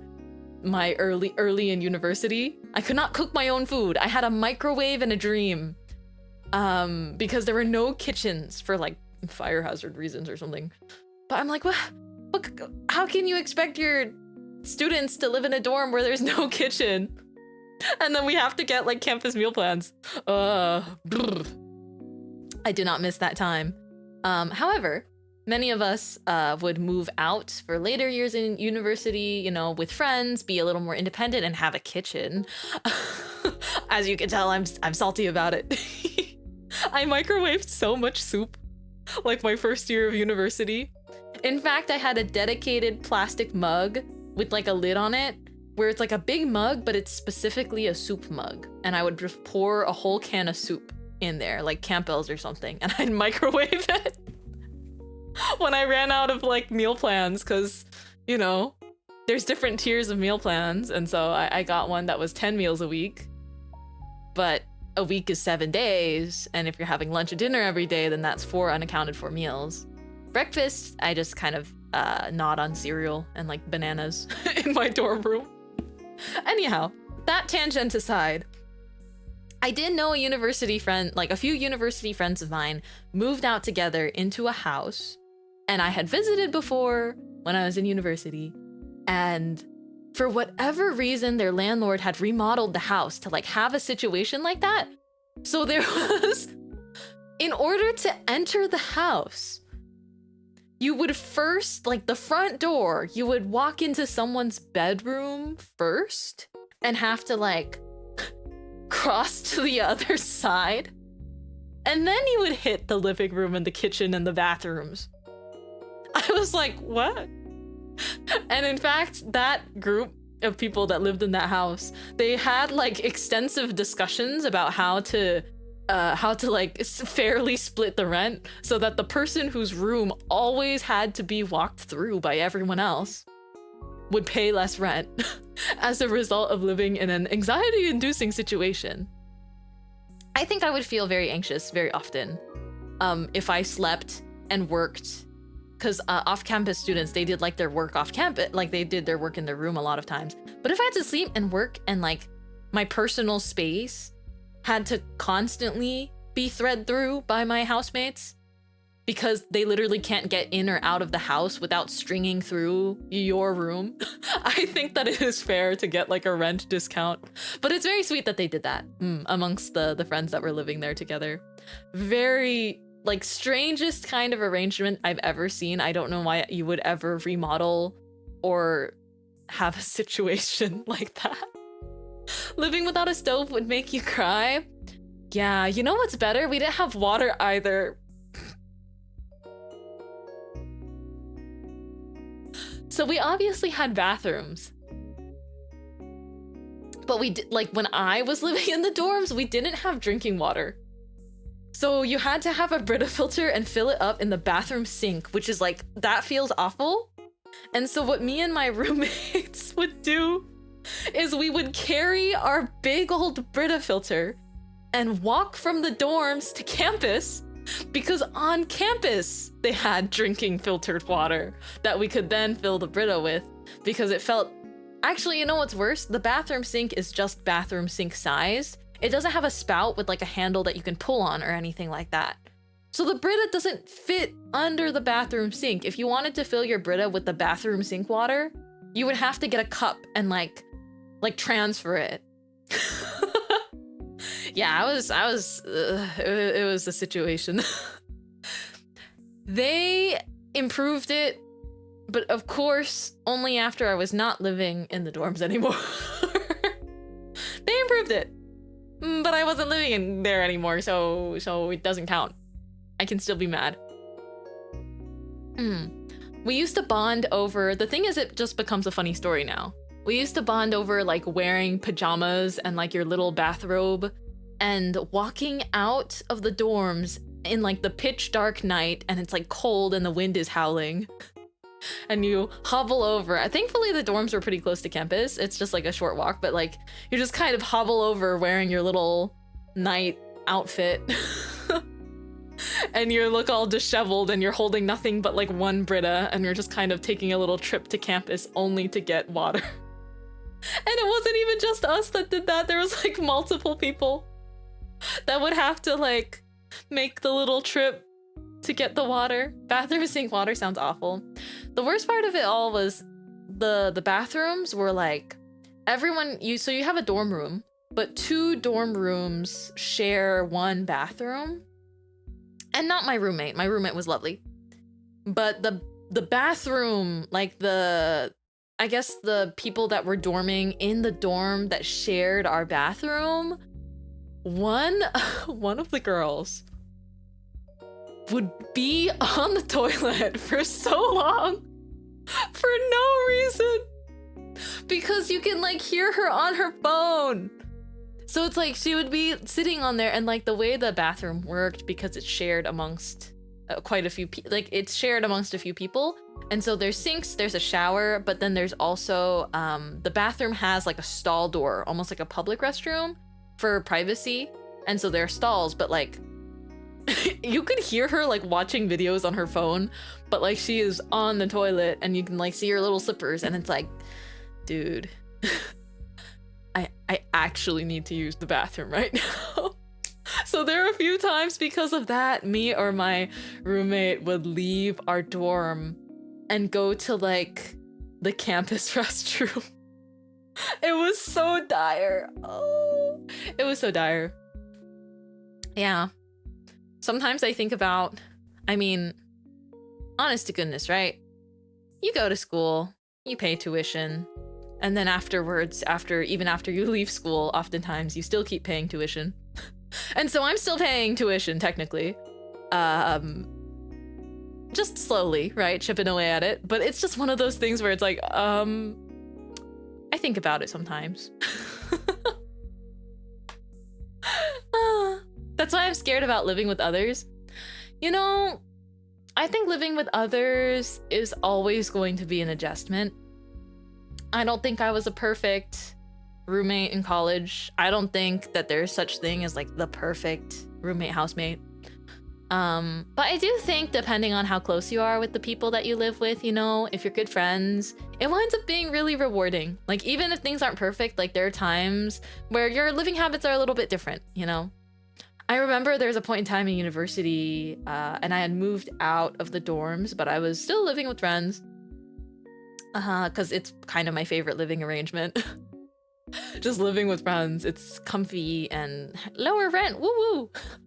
But there were periods of time where I'd be really stressed, and after I ate my meals, I would leave my dishes in the sink to come back to them later. Like I would obviously plan and think to myself, like I'll just wash them all together at night. But one of my housemates would always just wash them for me. If she was washing her anyways, she would always wash them, and I felt really bad. I was like, oh, no, it's okay. I'm saving them for later. And then she'd be like, no, I'm just making more room in the sink. And I was like, oh, sorry. But even then, we were really good friends, and I'm grateful. I'm grateful to some extent, like, you know, if you're close with the people you live with, like as friends, I think that there is, hopefully, right? If you're good friends, you can talk a lot of things out. In terms of distributing chores, or like if someone's really not picking up after themselves and like leaving trash on like the counter or something.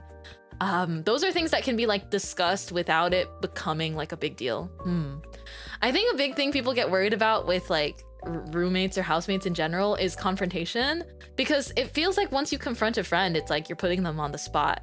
But you gotta remember, like, you have to protect your peace as well. Like you deserve to be able to voice if a situation is uncomfortable for you. And that's something that you definitely just learn over time. I do feel bad though, because I would take the bus a lot, but I also didn't have a driver's license. I still don't have a driver's license, but I didn't have a driver's license in university either. It'd be funny if I had one then and then just didn't have one now. But yeah, car culture is, but we need better public transportation just across America, please. There's the New York subways, and I envy them. However, that aside, a lot of times my housemates are always the ones that have a car or drive. And it's nice to carpool for things that we're going to do together anyways. Like if we're hanging out, or like if we just both need to get groceries the same day, it's like, oh great, just carpooling's okay. But I definitely, you know, I don't like feeling like I'm relying too much on them. I hate driving. You're not missing out. I know I'm not missing out, but sometimes something really, really fun and cute is happening, and I'm like, I don't want to pay for the taxi fare equivalent to get there. And I don't think the bus gets there. Like the buses in a lot of parts of America, I will put this out there. The buses in a lot of parts of America, if you check Google Maps, it's like if you drove, it's 15 minutes. If you take the bus, it's like an hour and a half. That's a huge exaggeration, but that is what I deal with. That is what I see happen sometimes. If you drive yourself, 30 minutes. If you take the bus, it's gonna at least be another hour. America seems so dependent on having a car. Yes. Yes. It's really sad. But America's also really big. Buses are so rough over here. Not to mention, at least where I went to university, I remembered the bus drivers were so scary. Like, they weren't scary people. The way they drove was terrifying. I love public transportation. I think public transportation should be so funded and so common, but the buses were often not on time. Like, I think the most I took a bus was, university days, because I would leave the house more. But it's like, nowadays I can walk and get around decently. But or like walk, bus, carpool. I figure it out. But it's like I have my cats and I work from home, so at least for now, right? But the bus drivers were just really confident, driving really fast and doing really sharp turns, and I'd be sitting in the bus and be like, woo, woo. And I'd be so scared sometimes.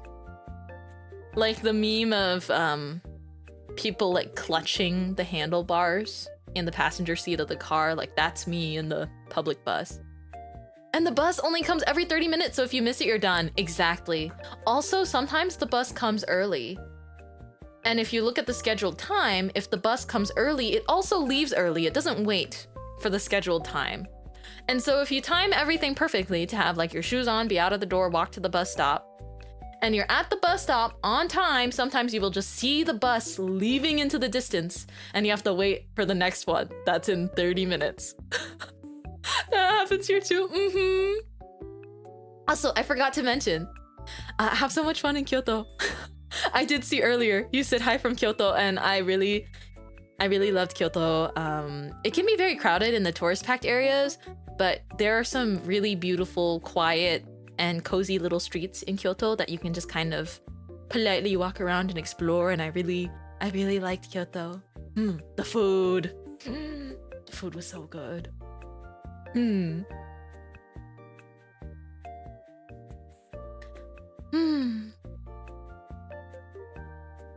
As a child, such rides were the best where you could try your balance. That's true. You too? Because as a kid, I liked standing in buses and my parents would always be like, stop doing that. I also love sitting in the back row because it was the bumpiest. It was so much fun as a kid. I'd be like, yippee, roller coaster. It's so relaxing here compared to Tokyo. It's so quiet compared to Tokyo. That's what I really liked. This year when I went to Japan, Kyoto was probably my favorite leg of the trip. It was just nice. Okay. Also Chikawa Park in Ikebukuro. But as you know, for the calm, for the relaxing, for the fun getaway, Kyoto was just very, very relaxing. But Chikawa Park was also awesome. Because I got to interact with Usagi. Yippee! Usagi, I got really, really lucky. At Chikawa Park, which is the amusement park in Ikebukuro for Chikawa. And I think it's the only one of its kind right now. But it was really, really fun. There's so many cute exhibits, and there's the mascots of the characters, which are super adorable.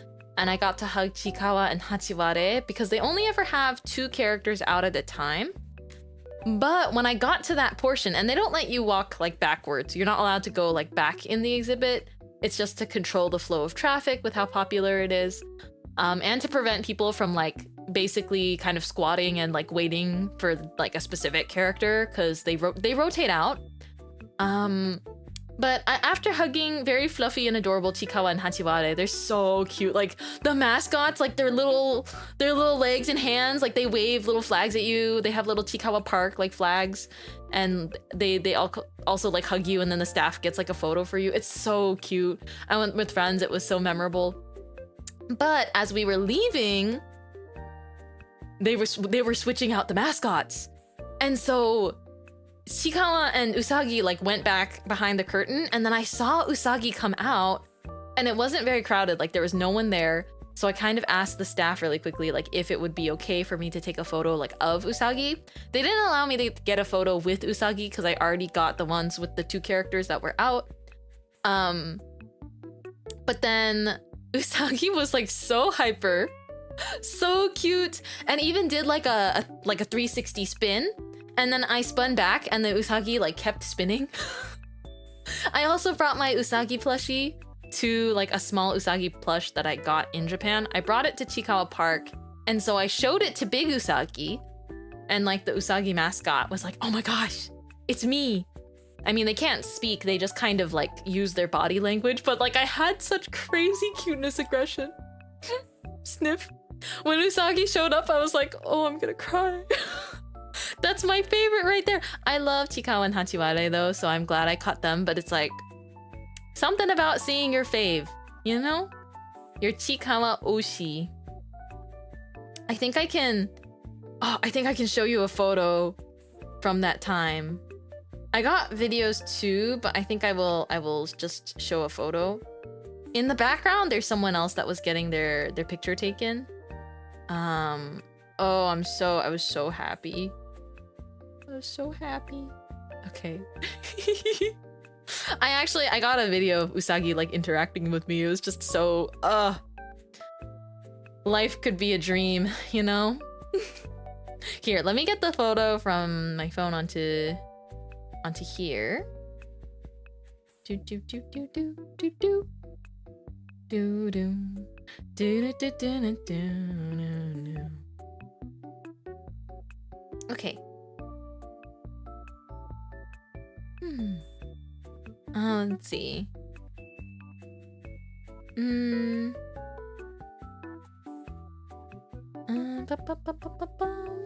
me grab the picture here. I have a Discord server that has no one but me in it. I feel like I don't even have any emotes or stickers or anything. It's a Discord server for me to send myself reminders. Sometimes I treat it like a digital sticky note, because then it's always technically with me. It can be on my phone, it can be on my computer, but I frequently use it for sending pictures between my my phone and my computer. It's very convenient. Okay, ready for Usagi picture? I think the cuteness aggression will get you too. Do you see them? They are so cute! I love them. That's Usagi. This photo was taken by none other than me. This is like, this is when they first came out and before we got to like interact. But do you see how fluffy they are? Also, like just the top of the head, not including the ears. I feel like just the top of the head is like maybe 5'5" in terms of height. Or maybe 160 centimeters? I'm just ballparking it. But so they're just like a tiny bit shorter than me. However, I noticed a lot of the people that were there at Chikawa Park, they're actually kind of the same-ish height of the mascots. I can't imagine how fluffy they feel hugged. They're actually... I'm gonna cry. Their faces and stuff, they're like a little bit squishy. Like when you hug them, there's a give. Like they're just so soft. Like that's Usagi. Like you can kind of press... Like if you can't, you know, you shouldn't squeeze them super tight or anything. But when you hug them, it's not like you're hugging like a solid thing. Cause you know, sometimes with mascots, you expect their heads to be super hard, with like the softness on the outside. But with the Chikawa mascots, they're like, they feel like they're just slightly squishy. At least that's what I remember. If you ever hug a Chikawa mascot and they're not squishy, I'm sorry.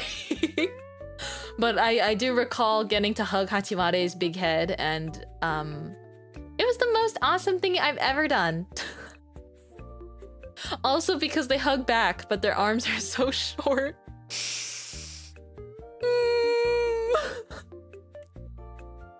They hug you back, but their arms are just like round, soft nubs. And you can touch their hands too.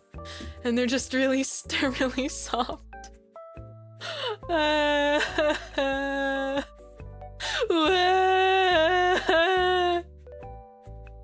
it's just too cute. Chikawa is too cute. Chikawa movie next month. I really want them to like license it with English subtitles. I really want to figure out where I can watch it officially with English subtitles. But the movie is coming out, and might I once again remind you, might I remind you, or tell you for the first time, that the Chikawa movie is covering my favorite arc of the manga. One of my favorite arcs. I love the lore. Quickly cue people that go, Chikawa has lore? Chikawa has lore? It's like Chikawa has so much lore. What do you mean it's already coming out? It feels like the announcement was only yesterday ago, right? It came surprisingly fast. You know, I've been seeing people being like, what do you mean? Oh my gosh, I'm burping. Excuse me. Chikawa lore goes so hard. Yeah. But I feel like I've been seeing a lot of people saying, oh, I can't believe the last episode of Witch Hat Atelier is coming out this Monday. And I'm like, it has to be a lie. It can't be true. But it is. Thankfully, I have more episodes to catch up on. It's a 12 episode season, but season 2 is confirmed to be in the works already. So, we're eating good. Oh, I think it's 12 or 13. 12 or 13 episodes for season 1. But either way, coming Monday is the last one of season 1. But yeah, it's already finishing. And then season 2, I'm so glad that Bugs Films is already working on season 2. So happy. I need to start collecting the manga volumes at some point in time because I really want to reread it, but I don't want to look at it on a screen, you know? Plus, I want to buy all the volumes in support.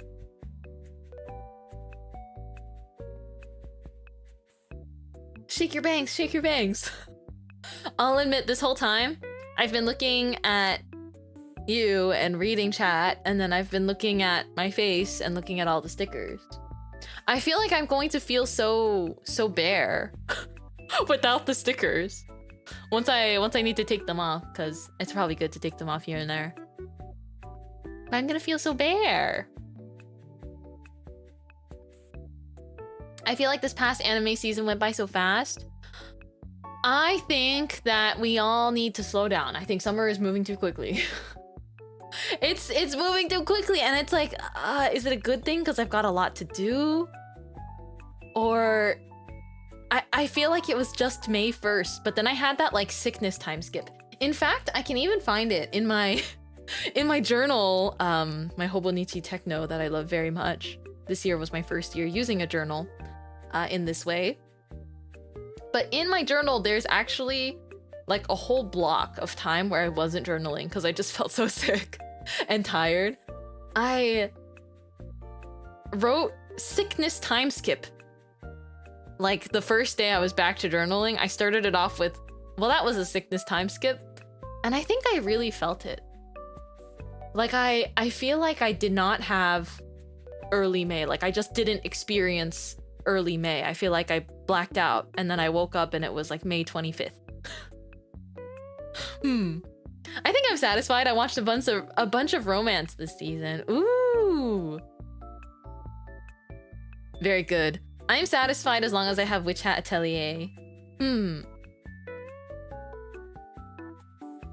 Smoking Behind the Supermarket with You is also having its anime adaptation right now. And I actually really like that manga. And I will put out there a big disclaimer. It is an age gap manga, but I think the way it handles it it doesn't have what typically bothers me with age gap genre. I'm very, I guess best way to put it is I'm very picky with age gap genre. It's just, I think my base requirement, like the bare minimum, the bar is underground requirement is I just want the younger lead, the younger main character, or most of the time it is the woman. I just need her to be over 21. Just please be like 21 or older, please, on my hands and knees. Again, that is for, you know, my personal requirements for whether or not I entertain age gap genre. There has been series that I've read when the main character that's younger, again, typically the girl, actually in the cases I'm putting up as an example, always the girl, there have been cases where they've been younger, but I read those age gap romances when I was the same age as the MC girl, and I was like, awesome, great, and then and then you grow up and you're like, oh, knowing what I was like at 17, I'm like, I don't know about this one anymore. I'm like, maybe I will allow it to remain a sweet memory of a sweet shoujo, and I can't reread them because I have the perception of, you know, being a grown woman now.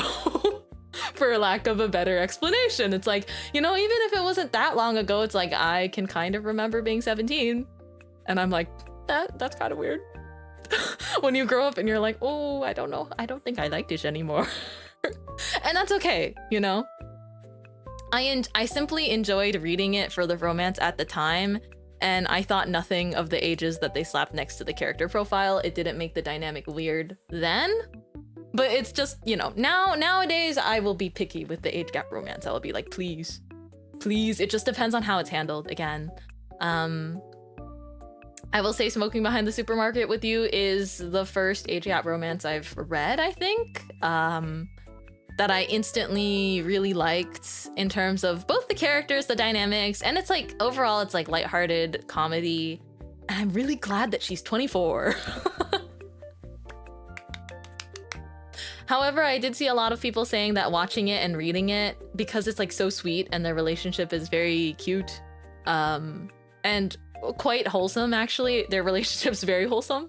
It's mostly the younger girl that keeps flirting with the guy, but she also likes messing with him. But first of all, I love her. I love the girl so much. I love her so much.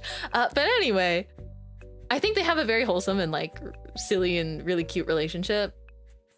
But I saw people saying, because the series was so good, or like they really enjoyed it, that it makes them want to start smoking, and I'm like, no. Stop. Pause. Let's not, I was like, let's not do that. I think it's mostly as a joke, but I've like seen it on Twitter where it's like, romance so cute, I feel like I need to like light a cigarette right now, and I'm like, that is not what you should be taking from the series. Exactly. You should not be thinking about how you can be overworked and addicted to cigarettes when reading this. Like, please. Hugs, not drugs. Thank you. Hugs, not drugs. Specifically behind the supermarket. Please don't loiter and smoke. Neither of those things are, I don't think either of those things are very safe to do. But the most important one is like, you know, loitering is one thing, but like smoking is like you are putting that into your lungs. I will say, I just,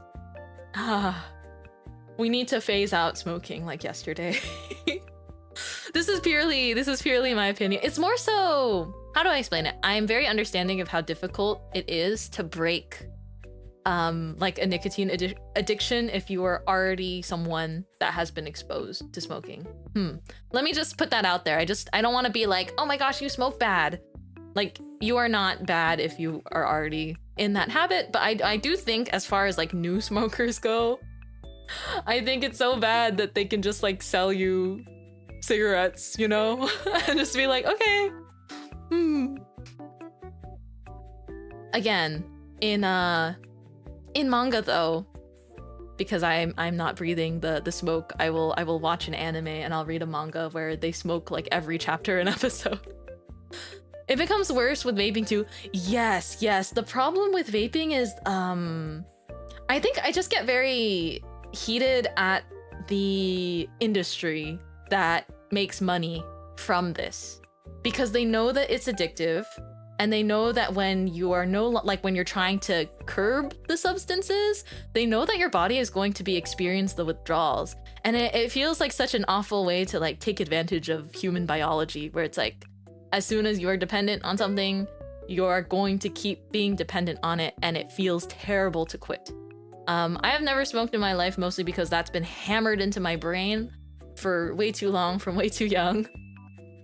And just like substance in general is not something I'll touch. And I don't even drink alcohol. Like, genuinely, I haven't drinking alcohol in like the whole year. Maybe one time in the last 365 days I had like 1 cup. And it's typically just socially, but much less than like pretty much never now. When I was in university, I didn't like going to parties, but me with like my close friends, sometimes we would have a home party where we would like have a little bit of alcohol and like we'd mix it with like Sprite and make it really yummy, and then we'd drink that and then play Mario Kart. So that was like a more of like a social silly thing, but I've never gotten drunk before. Not once. I've never been intoxicated to a point where I'm like, oh, like I'm actually drunk. That has not happened. Yeah. Same here. It's just too expensive. Yeah, caffeine addiction also gets you. The thing is, so many people drink caffeine, and that doesn't necessarily make the effects like, it doesn't mean it's particularly better for you. But so many people drink caffeine, right? I think like it's super obvious the difference between what something like caffeine can do to you versus like smoking a cigarette. I don't want to be anyone's, I don't want to just be lectury, but I'm just like, if someone happens to be seeing this and they're like struggling with their addiction to anything, I hope you know that you're not alone and that it's gonna be okay. And we're rooting for you. Why would I buy alcohol or cigarettes when I can buy merch instead? Exactly. You buy alcohol, you drink it, it's gone. You buy cigarettes, you smoke it, it's gone. For vapes, it's like, I think there's like stuff you have to refill, right? It's like you purchase it and then it gets depleted and it's gone. But merch, my nice little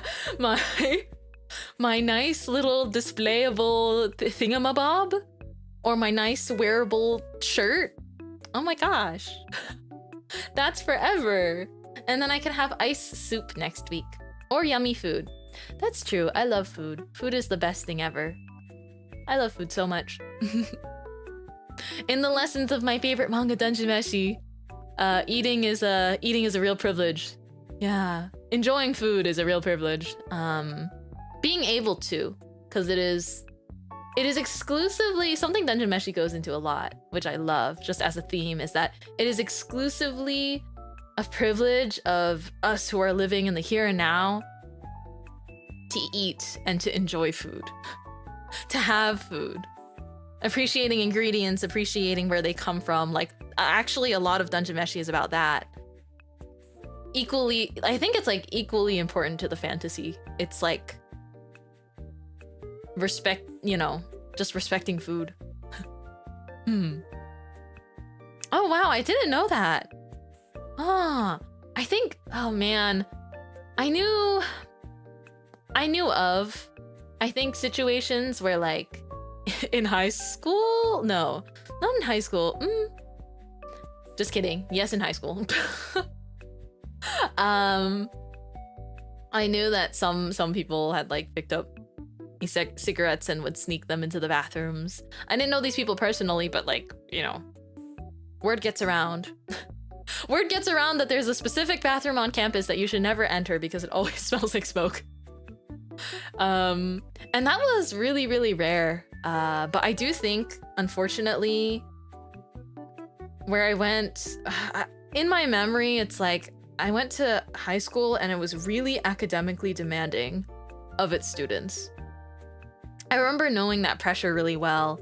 And even though I could kind of separate myself from it because it was so high stress, like I did know that some people like ended up going in that direction to relieve stress.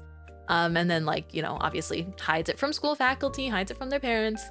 But I just think it's a little bit sad. So, you know, I want to try in my own way to be a good influence and be like, you will feel amazing and you can feel amazing and great and awake and comfortable and relaxed.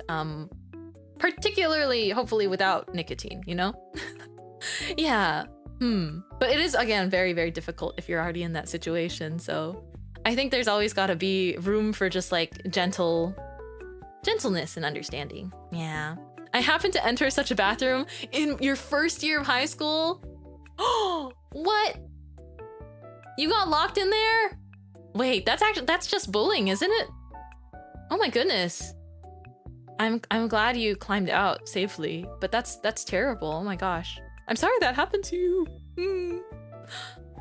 I also am thinking like,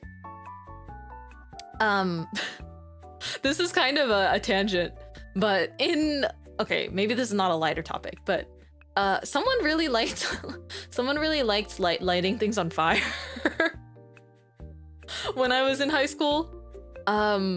It was never anything that did like crazy damage or like super, I mean, I guess it's dangerous no matter what, but it's like they would find the metal trash cans on campus and then light something on fire and then drop it into the metal trash can. So it was like a contained bonfire. Thankfully, a contained bonfire and wouldn't spread around the school. But one anonymous student kept doing that. And so there was like a year where I feel like we had a fire drill every month because they couldn't figure out who was lighting something on fire and putting it in the metal trash cans. Yep. Yeah, what a time. People used to do that all the time. It was really rare for us. For me, I think I was already in like my third or fourth year. It's kind of hard to remember exactly. I was already in my third or fourth year of high school though, and we didn't know anything about the student. We just knew that it was a freshman. And we were like, what are these new kids getting up to? They're getting up to no good. Man. I don't miss being a student. Well, I think there are times where I might yearn for university, but not for high school. I'm so glad that I'm not in high school anymore. When I was cleaning my room yesterday, you know what else I found? I found my old manga. Manga that I drew on paper with pens and pencils when I was 14 years old. Like freshman in high school, I thought I was gonna become a mangaka. And I wrote and drew real cringy manga, and I read it and I was like, oh no, time to publish. Not a single publisher would publish this even if I paid them. Or I guess in general you do have to pay publishers, or there's something like that. But I could win the lottery, hand the winning ticket to a publisher, and they would read this and they'd be like, we can't do this to our brand. We cannot risk our brand image falling at the hands of your 14-year-old psyche. I signed off the manga that I made when I was 14 as author-chan. Just take a moment to think about that for a second. Author-chan. Because I didn't know any better. I was 14. When does the hand cam read along? No. No.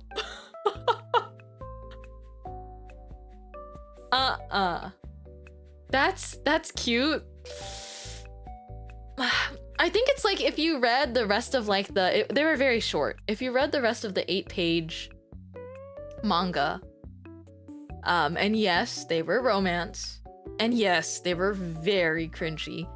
So if you read that and then you saw that it was signed off at the end as like author-chan, I think it would make you think worse of me. if you genuinely saw and read it. Well, maybe not. Maybe you would be proud of me. I think I did read the manga that I made when I was 14 though, when I was cleaning yesterday, and I thought to myself, well, of course I became a VTuber. I didn't know about VTubing until 2022, but I think I looked at all this old stuff that I made and the fact that, you know, the starts of my art journey, or I guess not really it was like the vague start of my art journey. It's just, of course I ended up as a VTuber. Of course. Even in situations like, again, there's a lot of these papers from high school that I just still have.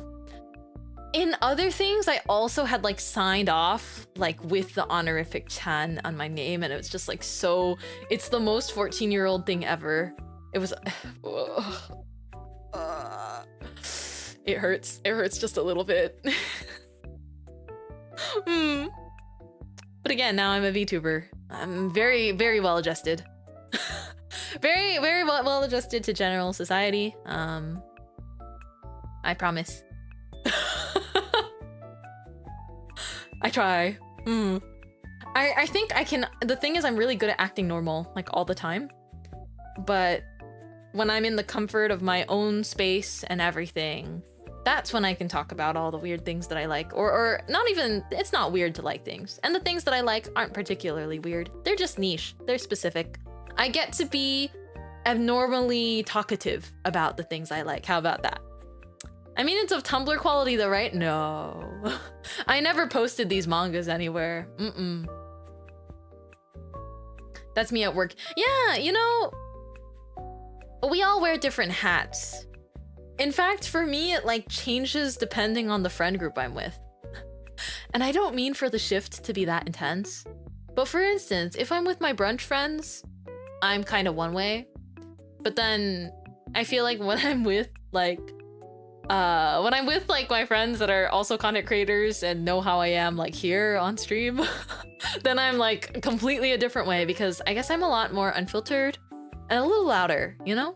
It's just different. When I'm with my art friends, we talk more about like art and things. When I'm, you know, if they know about manga, anime, if they like that as well, then I can talk more about like new series coming out I'm excited about. Yeah. I do think I struggle to think if I have a single friend that I can truly consider what is dubbed online as a normie. Which, by the way, I don't think there's anything wrong with just I don't think there's such thing as a normal, which is why I don't use that word personally. It's the same thing as calling people basic, right?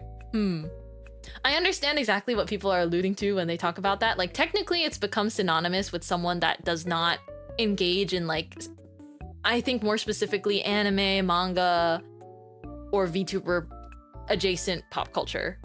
Normie has kind of come to like synonymously mean that, but it's derived from the word just normal, right? But because there is no normal, like for instance, I think a very intense sports fan is also not a normie, because if you've ever met someone that just really loves sports, they know the name of everyone on a team that has like 20 people.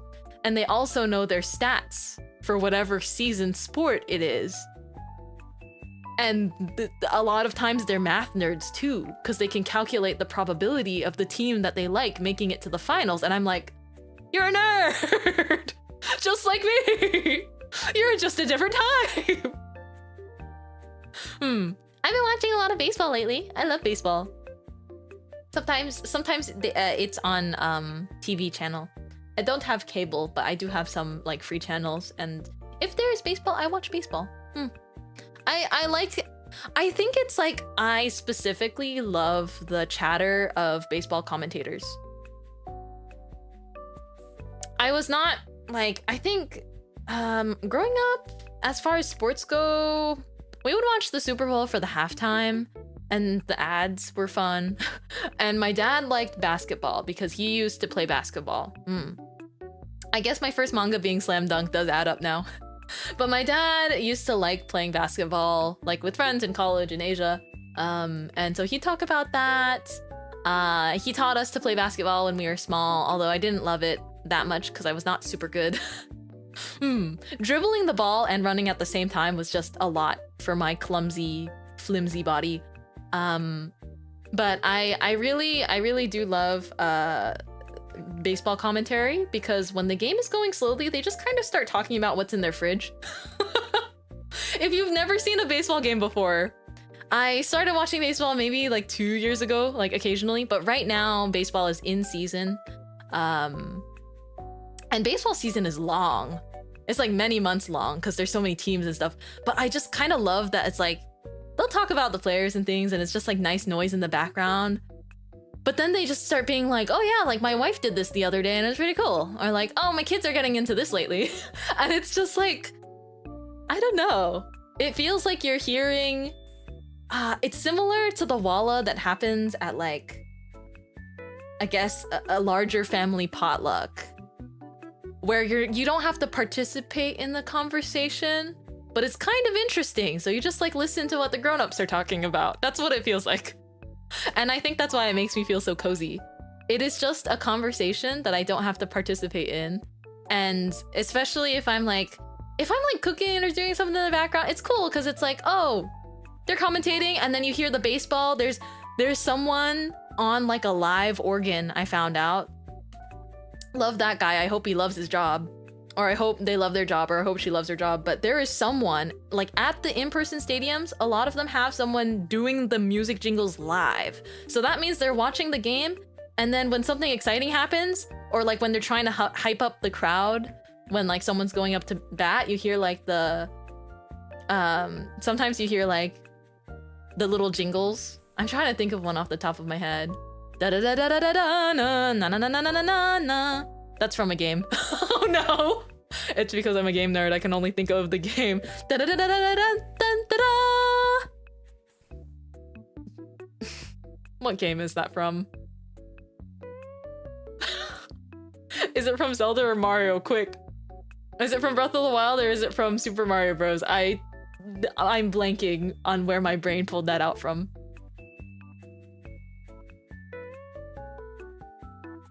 Zelda's different. Zelda is like dun dun dun dun dun dun dun dun dun ting for cooking. Yeah, that's definitely Mario. Wait, what is the temple? There's like the temple clear sound in Breath of the Wild. Oh no, a Pokemon is like dun dun dun. When you run into a Pokemon. I don't remember what the Breath... It's been so long since I've played Breath of the Wild because I kind of want to start from the very beginning of Breath of the Wild again.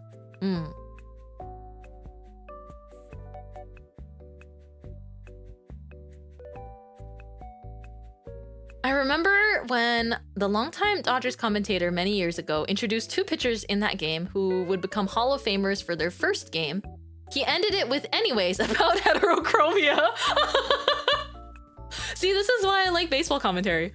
I think it's like, you wouldn't expect me to be someone that particularly likes baseball, but I guess it makes sense because I started liking baseball because I watched my first baseball game live because HoloLive had a collab with them. And I was curious. I was curious about what was going on. So like 2 years ago, I went to the first ever HoloLive Dodgers night. And when it comes to a lot of VTubers, I don't particularly... I think it's hard for me to have like specific OCs. I just sort of watch whatever I'm interested in, like stream topic wise. But I do like a lot of VTubers just across all the companies. But I was very interested. I was like, aha, they got Suisse in a Dodgers uniform. I guess I should peruse. And there are tons of HoloLive fans there, of course. But I'm just attending, you know, completely normal, wearing blue to blend in with Dodgers fans. And I ate a hot dog at the stadium and it was really good. Dodgers hot dogs are really good. Oh, it worked. I feel like the HoloLive Dodgers collaboration was meant to maybe introduce sports fans to HoloLive, but for me, it did the reverse. Get a VTuber fan into baseball, see how that goes. But I genuinely like baseball. Also, it helps that I've actually known about Shohei Ohtani for a long time because I think whenever East Asian sports players become big in the West, it's kind of a really big deal, and then it just kind of spreads across like the whole East Asian community to some extent. At least to my knowledge, it like trickles through. Like, it doesn't matter from where in East Asia you are from, people start following. You know what I mean? People start going like, oh my gosh, there's someone that looks kind of like me in mainstream American sports, and that's like a big deal. It feels cool, you know? But I do think there are a lot of, I think there are a decent amount of Asian players in baseball. Not a ton, but I do know of quite a few Asian baseball players. Compared to other sports, I think they're like, for instance, you do not really see, at least I have not really seen Asians in football, like American football, or Asian Americans in football. It's rare to like go that path. Probably also because culturally, I remember growing up, it's like a lot of friends of mine, you know, with Asian parents from anywhere, like football is the one sport they were not allowed to touch. Basketball is huge across East Asia. Yes. Also, everyone plays badminton or table tennis. Knowing like the East Asian Americans that I knew or grew up with, and also South Asian Americans that I knew and grew up with, like everybody's playing badminton and table tennis. Nobody is touching football. And also not touching swimming. I can't break down for you the history of why that wound up being the case, but that is how it happens to be. And so I've been aware of Shohei Ohtani in particular for quite some time. Also because he's just objectively really cool. Before I knew about him playing baseball, like when he still played in Japan, there are clips of him like hitting a home run and it broke, like it just goes through the ceiling of the dome, and it's like, huh. It's just very cool. Badminton is so peak, I get it. I'm so bad at badminton. My friend's really good at badminton and she looks so cool when playing badminton, but I could never because it's like it's too light. The shuttlecock is too light, and I much prefer tennis over badminton because I like feeling like there's momentum in my swing. Like I want to feel like a hefty like oomph when I swing. So I'm much more personally into tennis than badminton. Badminton is like I'm always losing track of where anything is. I feel like I'm whisking around air. It's too light. Although playing tennis makes my arm feel crazy, so I haven't played much tennis for a long time. I used to, when I was little, I would go to the tennis court like with my dad and my sister, and we would play a little bit. Badminton is so fast. It's like, I don't know how they do it. I could never stop a spike in badminton. When someone spikes really good in badminton, it's like, where do you even get the reaction speed to stop that? How do you catch that? How do you like lunge and scoop that before it hits the ground? Same thing with ping pong. I can't do table tennis or ping pong because like the ball is so light. Like this is the problem for me. It's like I need something like baseball, softball, tennis, like something where you feel the ball when you hit it. When I play ping pong, it's like it's air and suddenly I can't control where it goes. However, I just growing up, I knew a lot of people that liked playing ping pong. And I think like I knew like my uncle or someone like definitely had like a little ping pong table in their garage and they could like fold it out. That was pretty common too. Everyone's family would have a badminton racket set and a table tennis set. I think my family, we actually had neither. We just had a basketball and then we had a tennis set, like a pair of tennis rackets and like 3 tennis balls. But that's because my dad was into like basketball and tennis more than the other sports. That's just how it happened to be. I think VTubers are meant to collab with sports teams, HoloLive and Dodgers winning back-to-back World Series, and now Enna Alouette with the new NBA champions New York Knicks. I saw that! Thank you, Enna Alouette. I saw someone post, thank you so much, Enna Alouette of Niji Sanji Ian.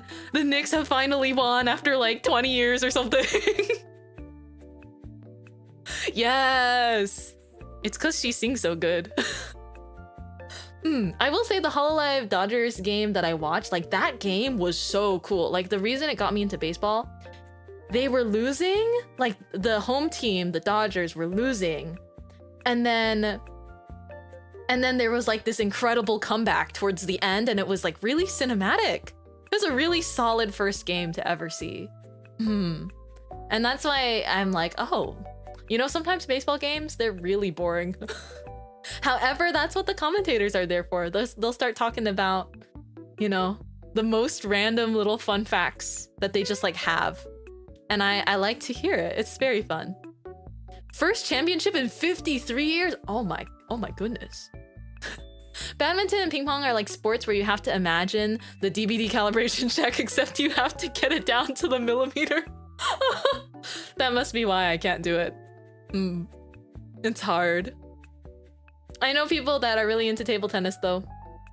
I do. I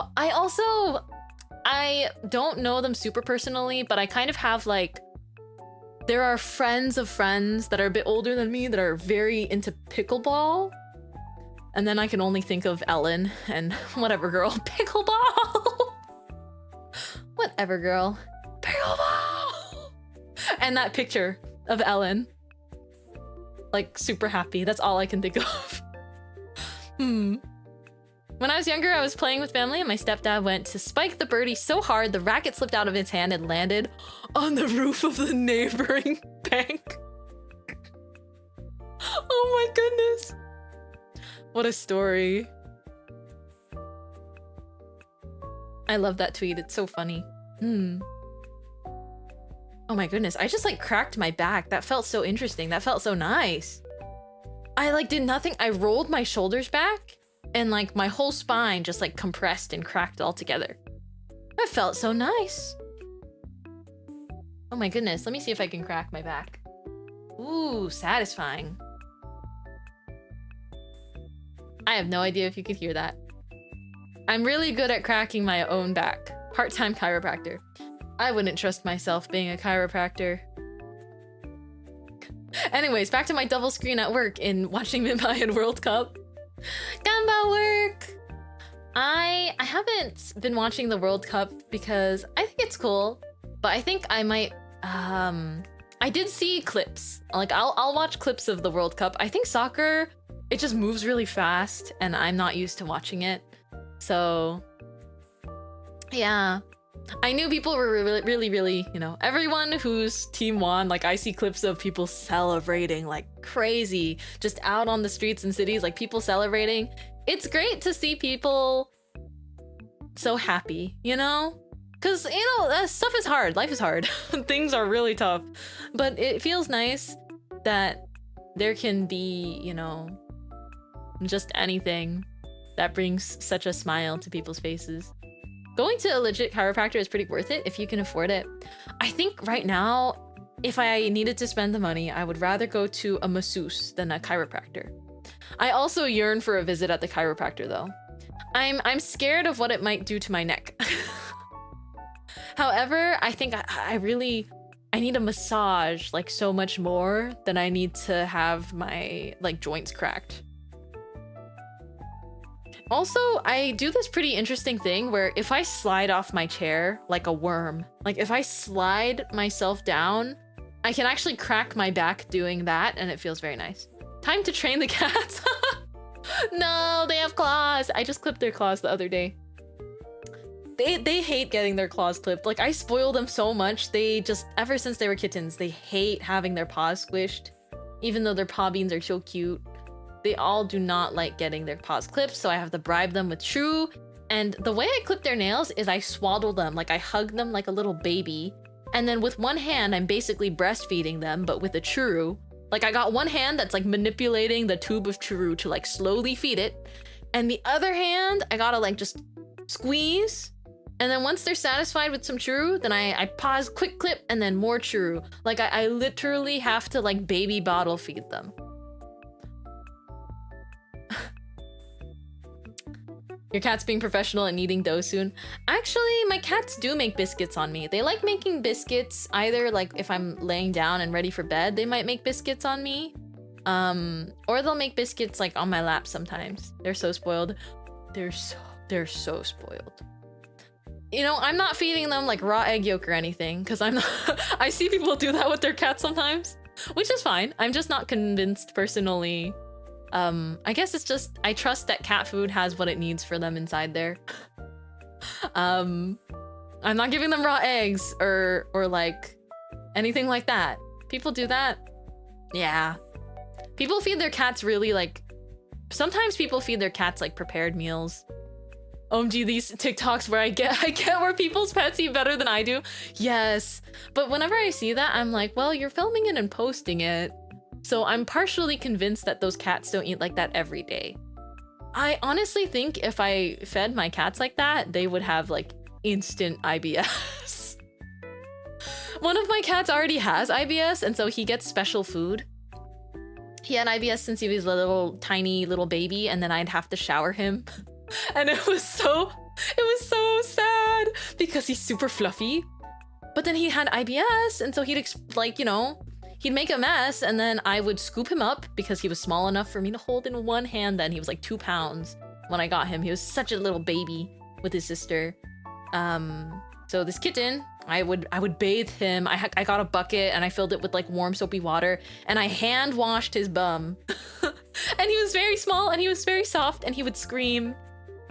Oh, he would scream. He'd be like, "How could you do this to me?" And I was like, "You made a mess everywhere.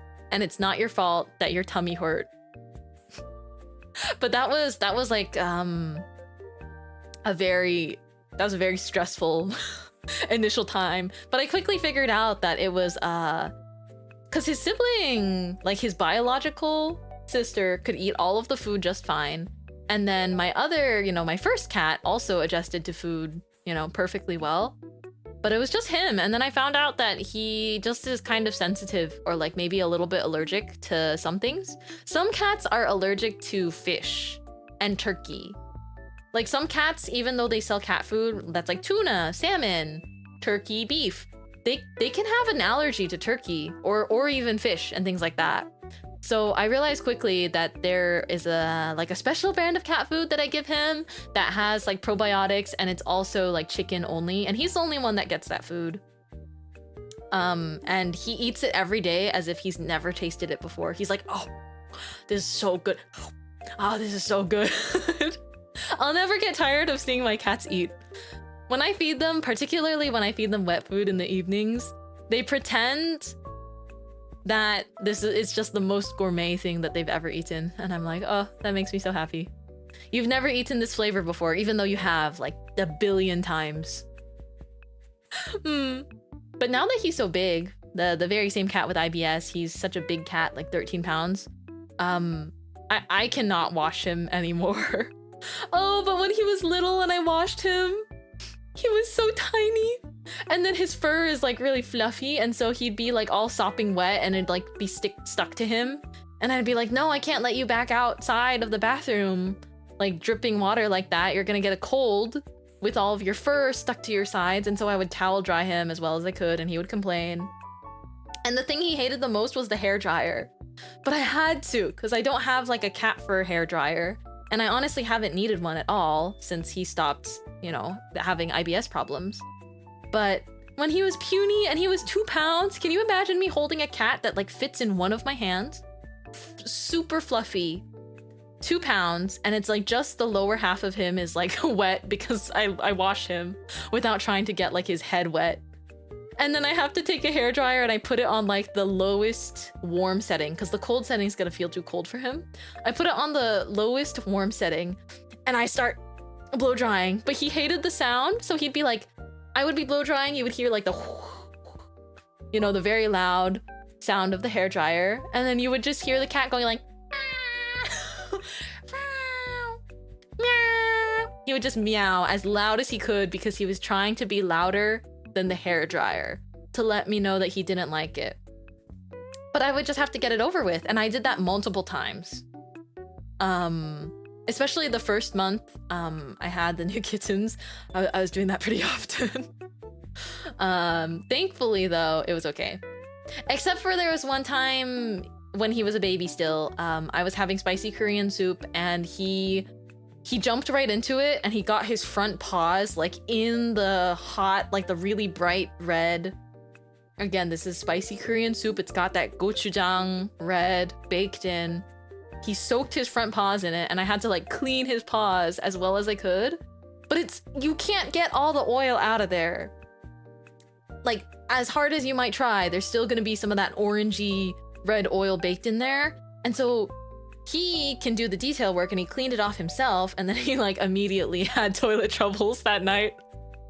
In the morning, like in the, I guess for lunchtime, he dipped his paws in the soup and then I had to catch him and like wash him and it was a whole ordeal. I remember talking about it on stream pretty soon after it happened, yeah. I can't believe him. I can't believe he just, also like, his fur, like I could see part of it just like stained red. The stain did not stay, but when they were small, when my kittens were tiny and like still like 2 pounds, literally 2 sauce packets long, they would get themselves into all sorts of trouble. But now that I've been living with them and it's been almost like 2 years, hasn't been 2 full years yet, but now that it's almost been 2 years and they're so big and they're so cute, I'm just very grateful that they're growing up very healthy. I'm happy. I'm a very happy cat mom. And all of the siblings, they get along, so I can't really ask for anything better. They grow up really fast. Yeah. They grow big really fast. Pretzel looks like the baby now. Pretzel has stayed the same size almost since I first got him. And I got him when he was an 8 months old. But Pretzel has stayed like consistently the same size, at least visually. But the other two just like, they've outgrown their big brother. They've been quite harmonious, haven't they? They love each other. They love each other so much. They fight too, but I think it's like play fighting because they'll just like have a tussle. I love when they tussle though. I have some videos because the sound, like all you can hear when my cats are fighting is just like pump, pump, pump. It's like the sound of their soft fur smacking into each other and also smacking into like, they often fight on like the rugged part, like on the rugs. They don't fight on hardwood. Somehow they know that the rug is softer to land on. And so all you can hear is these like, imagine you take 2 pom-poms and you smack them against each other. It just has like this very, very soft sound effect. And I'm like, are you guys wrestling or what's going on here? They tackle each other, but then it still sounds really soft. It's a good time. Oh, I gotta stretch. Also, Oisha, don't think I didn't see that earlier. Anonymously. Got caught, time to pay up. Thank you very much for the $10 tip earlier. Don't think I didn't see that. Don't think I didn't see that. But if you went through the effort of tipping anonymously that time, I won't call you out. But I do really appreciate the $10. It goes directly into my mouth and then I eat the $10 bill. So fun. Wow. I feel like I'm feeling really satisfied. I could keep talking and chatting forever.